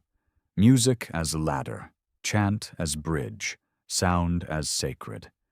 Egypt may have been condemned, but its voice still sings through Christian liturgy, even when unacknowledged. The Vatican's fear was not unfounded. If people realized that the power lay in the sound itself, not in the authority of the one speaking it, then anyone could approach the divine through song. Anyone could open their mouth and find themselves in communion with eternity. Authority would shatter in a single note. Picture a medieval monk in a stone abbey, his voice rising in chant with his brothers. He may not know that the rhythm in his lungs once belonged to priests at Luxor, that the tone vibrating in the arches once echoed between pillars carved with hieroglyphs. But the memory is there, carried in the breath, passed along through centuries of ritual. Egypt is present in every note, disguised but not destroyed. And the Vatican, though it condemned Egyptian magic, could never fully silence it, for to silence sound itself is impossible. So instead it claimed it, reshaped it, baptized it in Latin, until the Nile's echo became Rome's. Even today, when choirs sing in cathedrals and their voices rise in waves that make the air itself shimmer, they are reenacting an ancient practice older than their own faith. The body trembles, the mind stills, the spirit lifts. This is not theology, it is vibration, and it works whether or not you believe in the words. That is the enduring secret and the enduring threat. Egypt discovered it, Rome feared it, and yet Rome carried it forward, unable to do without the very magic it condemned. For in the end, the sound was stronger than silence, and the chant survived. Symbols are the oldest language humanity has ever spoken. Long before alphabets, long before paper, meaning was carved into stone and worn around the neck. Egypt mastered this language, weaving entire cosmologies into shapes that could be carried on amulets, painted on coffins, etched into temple walls. The Ankh, a looped cross held in the hands of gods, was the sign of life eternal.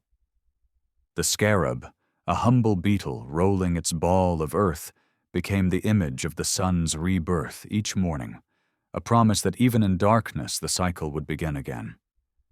The eye of Horus, torn and restored, guarded the living with its gaze, an emblem of healing, protection, wholeness. Each symbol was more than ornament. It was a force in itself, a key that unlocked unseen doors. To wear an ankh was to carry life. To hold a scarab was to hold renewal. To paint an eye was to summon its protection. Symbols were alive. When Christianity spread across the empire, these symbols could not be ignored. People carried them still, prayed with them still, wove them into daily life. The church had two choices: absorb them or destroy them. And so it did both. The Ankh was reimagined as the Christian cross, its loop forgotten, its meaning recast. Where once it meant the breath of life bestowed by the gods, it now became the instrument of Christ's death and salvation. Yet the resemblance was too close to be coincidence. Even today, when you look at the cross, you see the shadow of the Ankh behind it, a memory too deep to erase. The scarab was demonized, stripped of its sacredness, reduced to a pagan idol. Yet the idea of daily renewal persisted, reborn in the Christian idea of resurrection each morning with prayer, each year with Easter. The eye of Horus was denounced as sorcery, but its shape reappeared in Christian art as the all-seeing eye of God, gazing from within a triangle of light. Suppression and absorption worked hand in hand, rewriting memory while carrying it forward disguised. Imagine walking into a medieval cathedral and tilting your head back. In the stained glass above the altar, you see a blazing eye surrounded by rays. You are told it is the eye of providence, the gaze of God upon his creation. But beneath the name, the form is older. It is Horus reborn, the guardian who watched over pharaohs, now painted above bishops. The Vatican would never admit it, but the lineage is clear. Symbols survive by adaptation. They shed skins, like serpents, emerging familiar but changed. And in their survival, they betray the fear of those who tried to erase them. For why reuse what is powerless? Why adapt what is meaningless? The very act of adoption reveals the truth. The symbols worked, and so they could not be forgotten. The Egyptians believed symbols were not invented but discovered, eternal shapes that reflected cosmic truths. The Ankh was life because life itself carried that form, a loop and a line, the circle of eternity joined with the path of time. The scarab was renewal because the sun itself rolled across the sky like the beetle's ball of earth. The eye was wholeness because vision was the union of part and whole, the restoration of what had been broken. These were not arbitrary. They were observations transmuted into art, truths captured in curves and lines. When the Vatican denounced them, it did not erase those truths. It only changed their names. The cross became holy, the scarab became evil, the eye became divine surveillance. But beneath the renaming, the meaning lingered. Memory clings to shape. Even in the darkest centuries, when to carry an ankh was to risk accusation of heresy, the forms persisted. They reappeared in secret carvings, in hidden corners of manuscripts in the jewelry of those who clung to forbidden heritage. They slipped into Christian mysticism, resurfaced in alchemical diagrams, whispered through secret societies.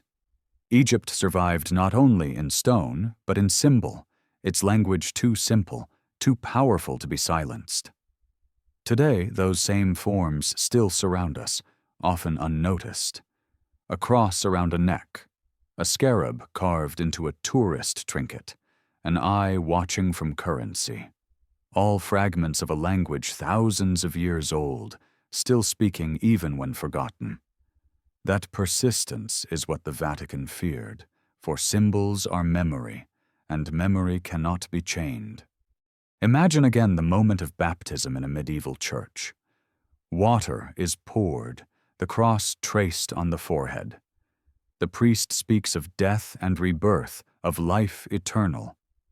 Yet in the gesture, the Ankh lingers, the Egyptian promise that life is unending. Imagine Easter morning, the congregation celebrating resurrection as dawn breaks, eggs and blossoms symbolizing renewal. Beneath the ritual, the scarab rolls its ball of light across the sky, unseen but present. Imagine gazing upward at the fresco of God's eye, rays spreading outward, the same rays once painted on temple walls beside Horus. Egypt is still here, layered beneath the liturgy, hidden in plain sight. The Vatican may have feared the serpent, the chant, the symbol, but in its fear it carried them forward, unable to escape their gravity. Symbols, after all, are not so easily destroyed. They are seeds scattered across time, sprouting wherever memory allows. The Church became their new soil, but the roots remain Egyptian. And each time we see them, we are reminded that beneath every cross lies an Ankh, beneath every eye lies Horus, beneath every dawn lies the scarab. That is Egypt's victory. That is memory's defiance. Stone remembers what words forget. Nowhere is this clearer than in Egypt's monuments, those vast pyramids rising against the desert sky, tombs cut deep into cliffs, temples aligned with stars and sun. These structures were more than architecture. They were cosmology carved into stone. Each passage mirrored a journey through the underworld, each chamber a stage of transformation, each alignment a dialogue with the heavens. To step into them was to step into eternity, to walk through corridors of myth and memory. When Christianity spread, these monuments could not be ignored. Pilgrims and conquerors alike stood in awe before their scale, whispering of demons, of giants, of mysteries too ancient to comprehend. The Vatican, seeking to assert its own sacred geography, borrowed what it could not erase. And so Egyptian forms slipped quietly into Christian stone. Take the basilica, heart of Christian worship, its long nave, its towering columns, its apse glowing with light. All these echo the hypostyle halls of Luxor and Karnak, where worshippers moved through forests of pillars toward a sanctuary bathed in sun. The cathedral became a temple in another language, its cross-shaped plan overlaying Egypt's axial symmetry, its altar taking the place of the hidden shrine where only priests once entered. Light itself was harnessed in the same way. Just as Egyptians cut corridors so the solstice sun would strike a god statue once a year, so cathedrals were built with rose windows and shafts of glass designed to flood altars with morning light. It was not coincidence. It was memory repurposed, power absorbed. Imagine walking into Chartres Cathedral in France.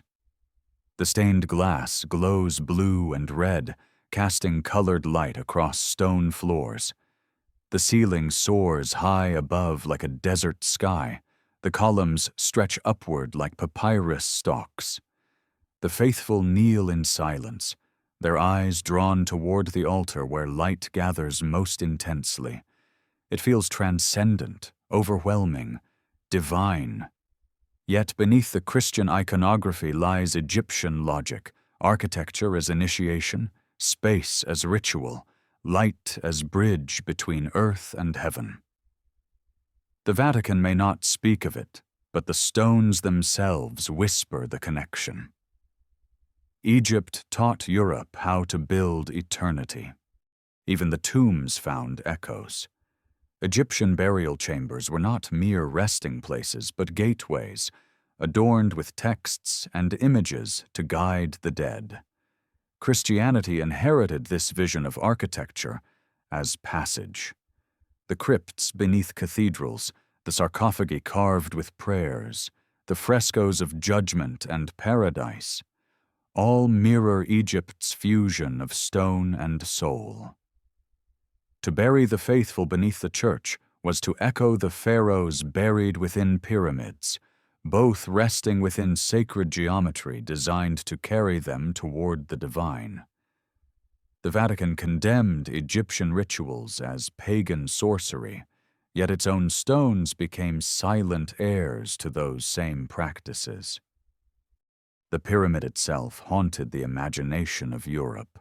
For centuries, it was seen as the ultimate emblem of mystery, a geometry both simple and perfect, its angles aligned to the stars, its bulk unyielding to time. Christian thinkers debated its meaning, some calling it the granaries of Joseph, others claiming it held prophetic secrets. Newton himself measured its dimensions, convinced they encoded divine mathematics. The Vatican was less vocal, preferring silence, but it too felt the pyramid's pull. Its shape echoed in the domes and spires that rose across Christendom, symbols of ascent, of reaching towards the heavens. The form had been condemned, yet it returned, disguised as Christian triumph. Memory, once again, proved indestructible. Imagine the Vatican itself, St. Peter's Basilica rising with its massive dome. Pilgrims flood the square, gazing upward at the immense curve of stone. They do not think of Egypt, yet the line of memory is there. The dome is another mountain of eternity, a man-made horizon that unites earth and sky. The colonnade stretches like a temple courtyard, guiding the faithful inward along a sacred axis. It is grandeur meant to inspire awe, just as Karnak once did. And within, shafts of light fall deliberately, illuminating the altar at precise hours, echoing the solar alignments of temples along the Nile. Rome condemned Egypt, but Rome also imitated it, unable to resist the grammar of sacred space Egypt perfected. The Vatican's fear was not of stone alone, but of what stone implied. That humanity had known how to build eternity long before Christianity. That temples, tombs, pyramids were already expressions of divine order, crafted without cross or gospel. To admit this would be to admit continuity, and continuity erodes monopoly. So the narrative was shaped. Egyptian monuments were works of pride, of folly, of pagan kings reaching vainly toward heaven.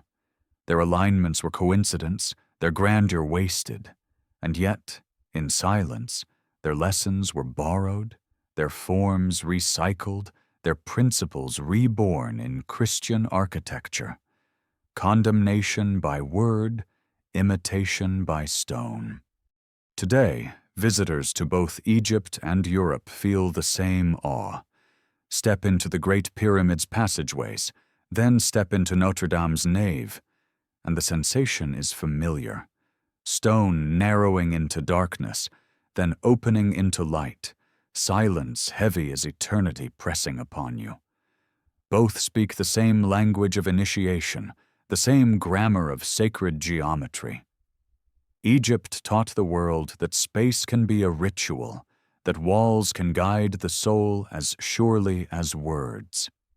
The Vatican may have hidden the memory, but the stones remember. They always remember. And so the legacy persists, not in books alone, but in architecture, in the very shapes of worship we inherit without question. Each cathedral is a shadow of a temple. Each crypt is an echo of a tomb. Each dome is a whisper of a pyramid. Egypt remains beneath our feet, around us, above us, its memory carved into stone that cannot be silenced. At the center of Egyptian thought stood a single word, one so vast it could not be contained by a single definition. That word was Maat. To speak of Maat was to speak of truth, balance, order, justice, harmony, not as separate ideas but as one living principle.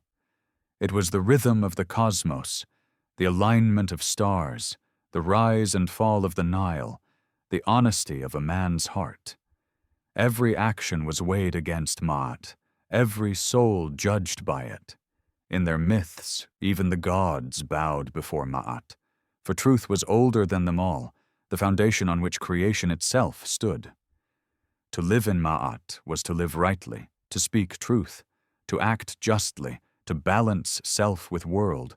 To fall from Maat was to invite chaos, disorder, darkness. This was not simply morality, it was cosmic science, the belief that the universe thrived on harmony and that humans had a duty to sustain it. In the Hall of Judgment, the dead stood before Osiris as their heart was placed upon scales.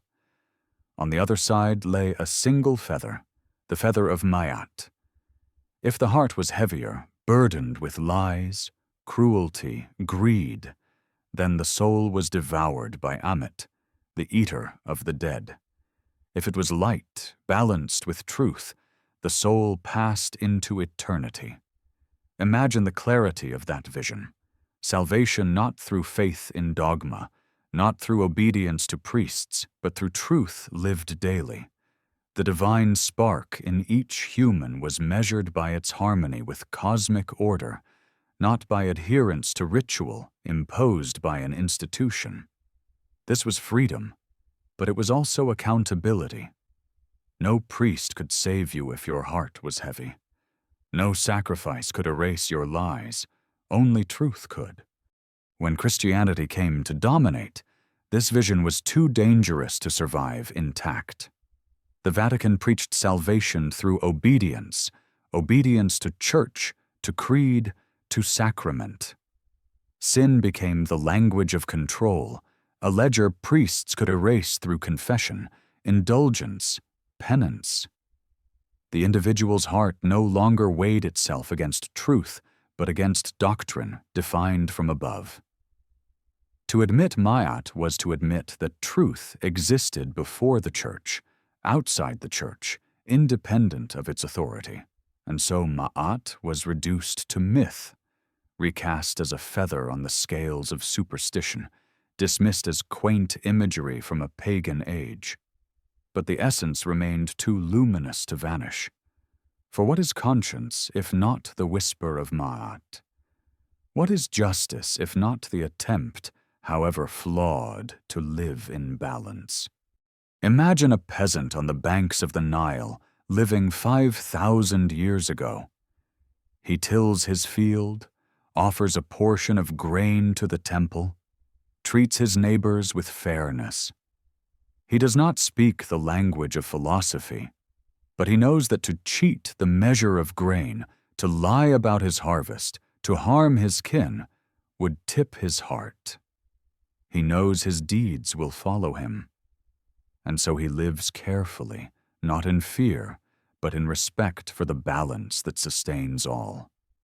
Now imagine a Christian peasant in medieval Europe, told that salvation comes through confession, that sins can be absolved by priests, that indulgences can be bought for silver. His conscience may whisper of right and wrong, but the weight of salvation lies in the hands of an institution. The difference is profound.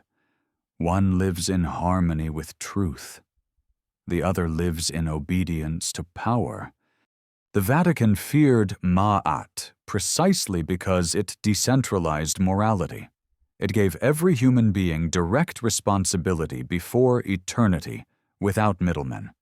It said that the universe itself was judge, that truth was not negotiable, that harmony could not be purchased.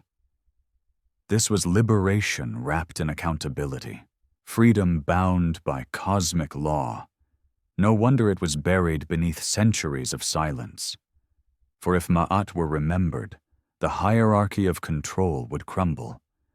People would realize they already carried the scale within them, that their heart was weighed each day by their own deeds, not by decrees written in Latin. And yet traces of Maat seeped into Christianity despite resistance. The imagery of judgment, of scales, of souls weighed for eternity, all echo Egypt. Even the insistence that truth is eternal, that lies corrode the soul, that harmony with creation matters, are fragments of Maat reframed. The Church condemned Egypt as pagan, but it could not help borrowing its wisdom, reshaping it into its own narrative. The feather became invisible, but it still lies beneath the scales of judgment painted on cathedral walls. Today, when we speak of justice, of conscience, of truth as something higher than law, we are speaking in Egypt's voice. We may not name it Maat, but the principle endures. The balance between self and world, the weight of our choices, the demand that we live honestly, these are not inventions of modern morality.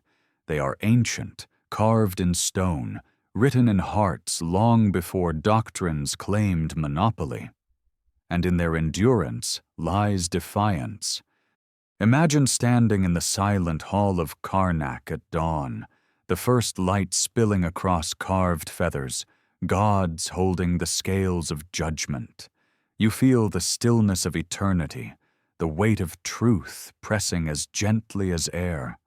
You realize that everything, every lie, every kindness, every injustice, tips the scale. You understand that this principle does not belong to a church or even to Egypt alone, but to the cosmos itself. That is Maat. That is the truth, too vast to erase, too ancient to silence. And it still whispers through time, reminding us that our hearts are weighed not by dogma, but by truth.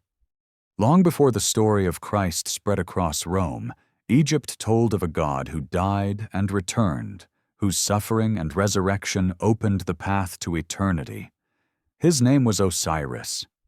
To the Egyptians, Osiris was not just a king who became divine, but the very embodiment of renewal. Betrayed by his brother Set, torn apart and scattered across the land, Osiris was pieced back together by his wife Isis, restored to life not in this world, but in the next, where he reigned as judge of the dead. Every Egyptian burial, every prayer whispered into tombs, carried his name. To follow Osiris was to believe that death was not the end, that the soul could rise again, that life was eternal. It was a story told in temples, carved on walls, sung in hymns thousands of years before Christianity.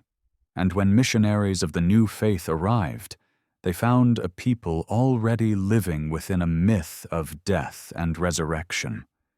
That parallel was too close, too dangerous to be ignored.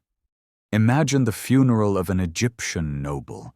His body is wrapped in linen, anointed with oils, placed within a sarcophagus painted with prayers. Priests chant the tale of Osiris, reminding the mourners that their loved one will rise as Osiris rose, that he will pass through judgment and live forever in the fields of reeds. The weeping carries not only grief but hope, the certainty that eternity is real. Now imagine the early Christian missionaries preaching resurrection in that same land. How could they claim uniqueness when the story of Osiris had already promised what they offered? How could they insist that only through Christ was eternity possible when Egyptians had walked with Osiris for millennia? The answer was simple. Demonize the old, erase the parallels, recast Osiris as pagan fantasy. And so the campaign began. The Vatican would later describe Egyptian myths as grotesque, absurd, immoral. Osiris was painted as a false idol, Isis as a sorceress, Horus as a demonic child. Yet beneath the ridicule lay fear, because Osiris was too close to Christ, a god who dies, rises, and opens the way to eternity. The myth carried rituals that resembled sacraments. The breaking and rejoining of Osiris's body foreshadowed communion. The mourning of Isis echoed the sorrow of Mary. The triumph over death mirrored Easter. To admit continuity would be to admit that Christianity was not the first revelation, but part of a longer tradition, one born on the Nile. Better, then, to bury Osiris beneath mockery, to brand his name as superstition, to silence the echoes that threatened monopoly. And yet echoes persisted. In early Christian art, images of Christ enthroned as judge bear uncanny resemblance to Osiris seated in the hall of judgment, flanked by attendants holding the crook and flail. In medieval sermons, the imagery of seeds dying to bring new life was repeated, an idea long tied to Osiris, whose body was said to fertilize the land. Even the idea of baptism through water carried Egyptian resonance, for Osiris was drowned in the Nile and reborn through it, just as initiates entered sacred lakes in temple rituals to reenact his passage. Egypt lived on in shadow, even as Rome denounced it. Consider the weight of this memory on ordinary people. A farmer in the Nile Delta might hear of Christ rising from the tomb and nod in recognition, for he already knew of Osiris rising from death. A widow might hear of Mary mourning Christ and remember Isis searching for her husband's body. To them, the new faith was not entirely new, but a retelling. The Vatican could not allow this recognition. To control faith, it needed the story of Christ to stand alone, to be singular, unchallenged. That is why Osiris became so feared, not as a rival god in the present, but as a memory that undermined claims of uniqueness. Yet memory cannot be fully erased. Even today, scholars note the parallels with unease, tracing lines between hymns to Osiris and Gospels of Christ, between Egyptian funerary rites and Christian sacraments. Some deny connection, insisting coincidence. Others see inheritance, a continuity of symbols reshaped for new times. But the truth is simpler. Stories of death and rebirth belong to the human heart, and Egypt gave them one of their earliest and most enduring forms. The Church, in its fear, could not admit this, but its silence betrays the anxiety that lingers still. Imagine standing before a wall painting in Abydos, where Osiris lies upon his bier, wrapped in linen, while Isis spreads her wings above him, breathing life back into his form. You see a story of love, loss, and renewal, a promise that death is not final. Now step into a cathedral on Easter morning, where worshippers proclaim that Christ is risen. The language is different, the names are different, but the rhythm is the same. Both promise that life conquers death, that eternity waits, that love restores what is broken. Egypt spoke it first. Christianity carried it forward. And the Vatican, caught between denial and inheritance, could never escape the shadow of Osiris. Osiris still reigns in memory, not as a rival to Christ, but as a reminder that the promise of resurrection is older than any one creed. His story whispers through rituals we still perform, through prayers we still speak, through the hope we still carry when we face the silence of death. He is not gone.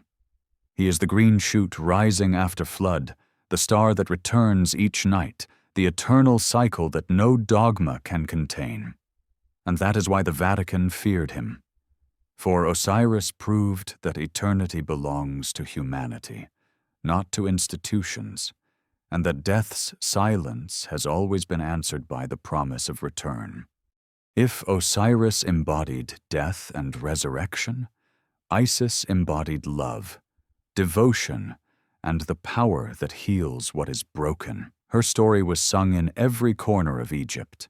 The faithful wife who searched the land for her husband's body, who gathered his fragments and wept until her tears became the Nile, who with magic and love restored him to life. She was not only wife, but mother, giving birth to Horus, raising him in secret, guarding him against Set until he was grown enough to avenge his father. In her, Egyptians saw the ideal of womanhood: mother, mourner, protector, healer, priestess.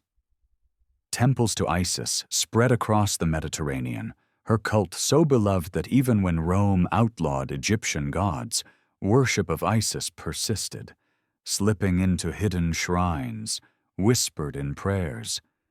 She was the comforter of the suffering, the Queen of Heaven, the one who listened to every cry. When Christianity rose, it could not ignore her. And so Isis was not destroyed, but reshaped, her image transformed into Mary, Mother of Christ. Imagine the statues that once stood in Egyptian temples, Isis seated with Horus on her lap, the infant child suckling at her breast. Now imagine the statues that appeared centuries later in Christian churches. Mary with Jesus in her arms, the same pose, the same tenderness, the same gaze of a mother upon her child. The continuity is unmistakable. To converts in Egypt, the new figure must have felt familiar, comforting, as if the goddess they had always known had returned in another name. The Vatican, of course, never admitted the borrowing. It proclaimed Mary unique, the Virgin Mother untouched by pagan taint. Yet the echoes of Isis were too strong to erase. They lived on in art, in hymns, in prayers to the Queen of Heaven, a title Mary inherited directly from the goddess who had carried it for centuries.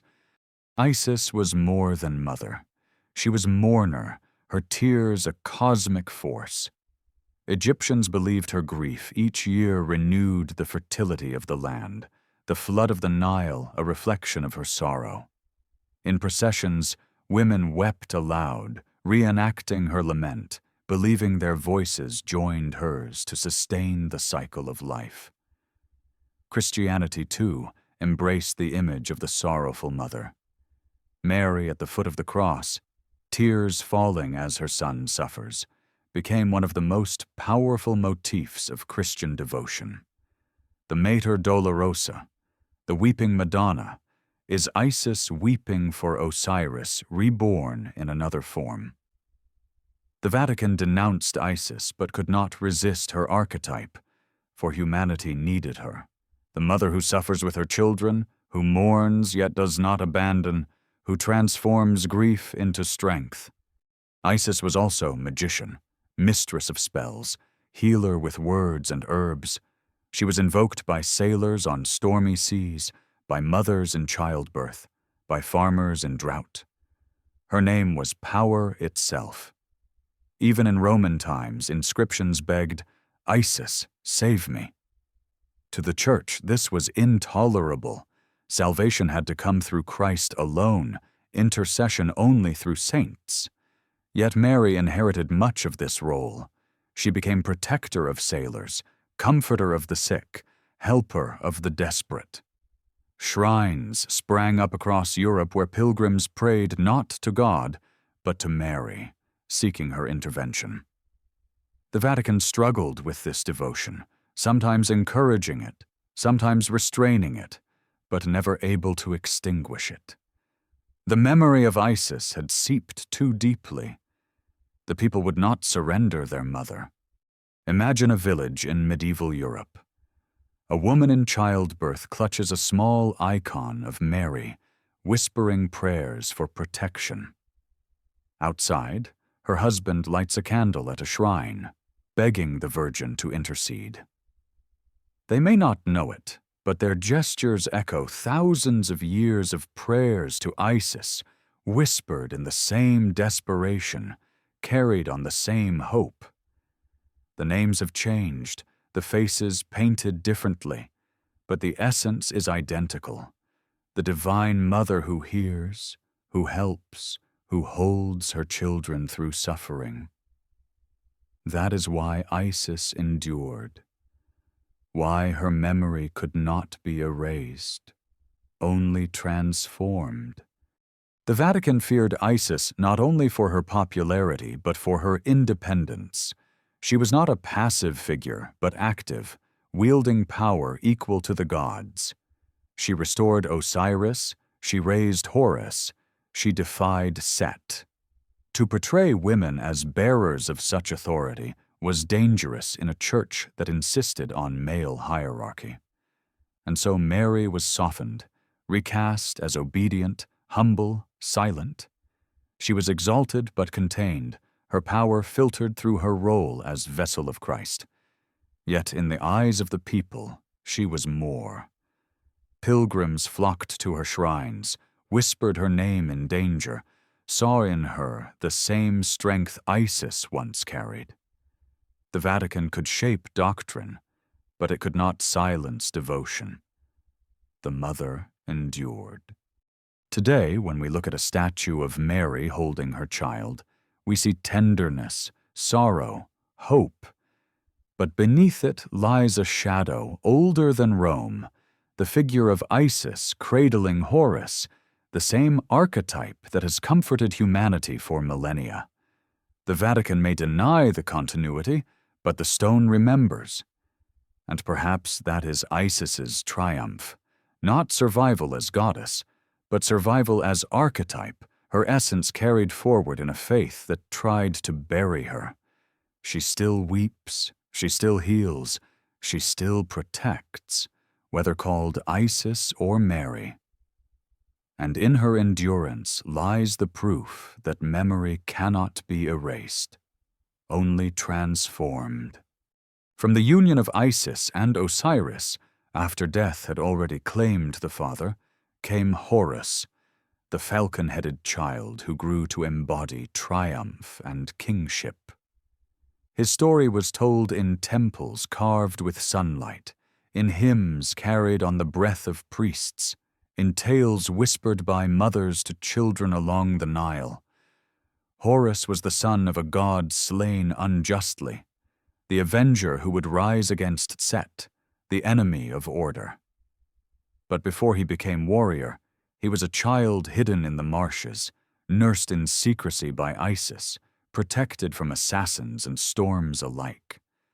He was fragile, vulnerable, a divine infant whose survival carried the hope of a people. The image of Isis cradling Horus became one of the most beloved in Egypt, a symbol of divine motherhood, of innocence shielded, of promise rising from ruin. When Christianity later told the story of Mary and Jesus, the echoes were unmistakable. A mother cradling a child destined for struggle, a divine son born under threat, hidden from danger until the time was right. The archetype had already been written in Egypt. Imagine a villager entering a temple in Philae, kneeling before a statue of Isis with Horus on her lap. He prays for his own child's safety, for strength in the face of hardship, for hope that justice will triumph. Now, imagine a villager centuries later entering a cathedral, kneeling before Mary with Jesus in her arms, whispering the same prayers. The forms differ, but the essence is the same.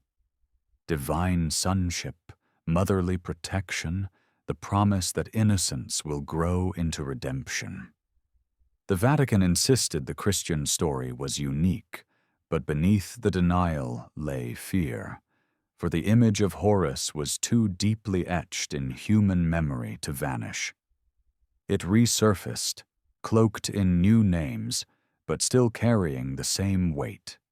Horus's life was a struggle. As a child, he battled sickness, serpents, storms, forces of chaos that threatened to extinguish him before he could grow. Isis invoked spells to heal him, to guard him, to restore his breath when he faltered. These episodes became central in Egyptian magic, prayers spoken over children to protect them from fevers, snakes, nightmares. To whisper the name of Horus was to summon safety. Later, Christianity would speak of Jesus as the healer, the one who cast out demons, who brought children back from death, who himself survived the massacre of infants by Herod. In both myths, the child embodies hope against overwhelming odds, the promise that divine innocence will endure and transform the world. When Horus reached manhood, he confronted Set in a cosmic trial of strength and cunning. The battle raged across heaven and earth, sometimes won, sometimes lost, but always renewed until justice was secured. Finally, Horus triumphed, avenging Osiris, restoring balance, inheriting the throne as rightful king. His victory was not only his own, but humanity's, for as long as Horus reigned, Maat endured. In Christian thought, the battle shifted form. Jesus confronted not Set, but Satan, not physical enemies, but sin and death itself. His crucifixion and resurrection became the triumph, his ascension the crowning. Yet the rhythm was familiar, the divine Son overcoming chaos, bringing order, opening the way to eternity. To admit the parallel would have been to admit continuity, and continuity would have shattered the claim of uniqueness.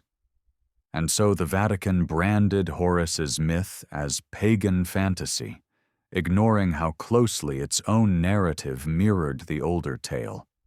Even the symbols overlapped. Horus as falcon soared in the sky, his eye a symbol of protection and vision. Jesus was the light of the world, the one who sees and saves, his gaze a guide to truth. Horus's battle against Set was mirrored in the Christian struggle against evil, his victory a promise of cosmic order, just as Christ's was a promise of salvation. Both stood as children of divine power, born under threat, rising to triumph, enthroned as kings of heaven. These were not coincidences. They were archetypes, patterns older than any creed, carried in human imagination across ages. Egypt had given them form long before Rome claimed them. Imagine again the people of late antiquity. They hear missionaries speak of a son born of a virgin, hidden in danger, destined to conquer death and reign eternally. To them it is not entirely new. They nod, remembering Horus. Perhaps they even feel comfort, believing their old stories live on in another form. But to the Vatican, such recognition was peril. The new faith could not be seen as a retelling. It had to be revelation, singular, divine. And so Horus was buried under scorn, labeled a superstition, his temples pulled down, his stories dismissed. Yet the statues of Isis and Horus became statues of Mary and Jesus. The lullabies once sung to Horus became hymns for Christ. The archetype survived, disguised but undefeated. Today, when we look at icons of Madonna and Child, we see tenderness, protection, hope. But beneath the Christian paint lies Egyptian stone, the memory of Horus on his mother's lap, the falcon child whose eyes saw truth. The Vatican may have feared the parallel, but memory does not vanish. It lingers in symbols, in prayers, in the quiet certainty that innocence can overcome chaos, that life can triumph over death. Horus still soars in memory, his wings spread wide, his gaze unblinking. And perhaps that is his true victory, not only in myth, not only in Egypt, but in the persistence of an image that no empire, no dogma, no silence could erase. Across 20 centuries of suppression, ridicule, and silence, Egypt has never truly died. Its chants still echo in hymns, its symbols still gaze from altars, its architecture still shapes the spaces where millions pray. Its gods have been demonized, renamed, absorbed, but never erased. Each time we kneel in a cathedral, each time a choir raises its voice, each time we trace the sign of the cross, Egypt is there in shadow, whispering beneath the surface.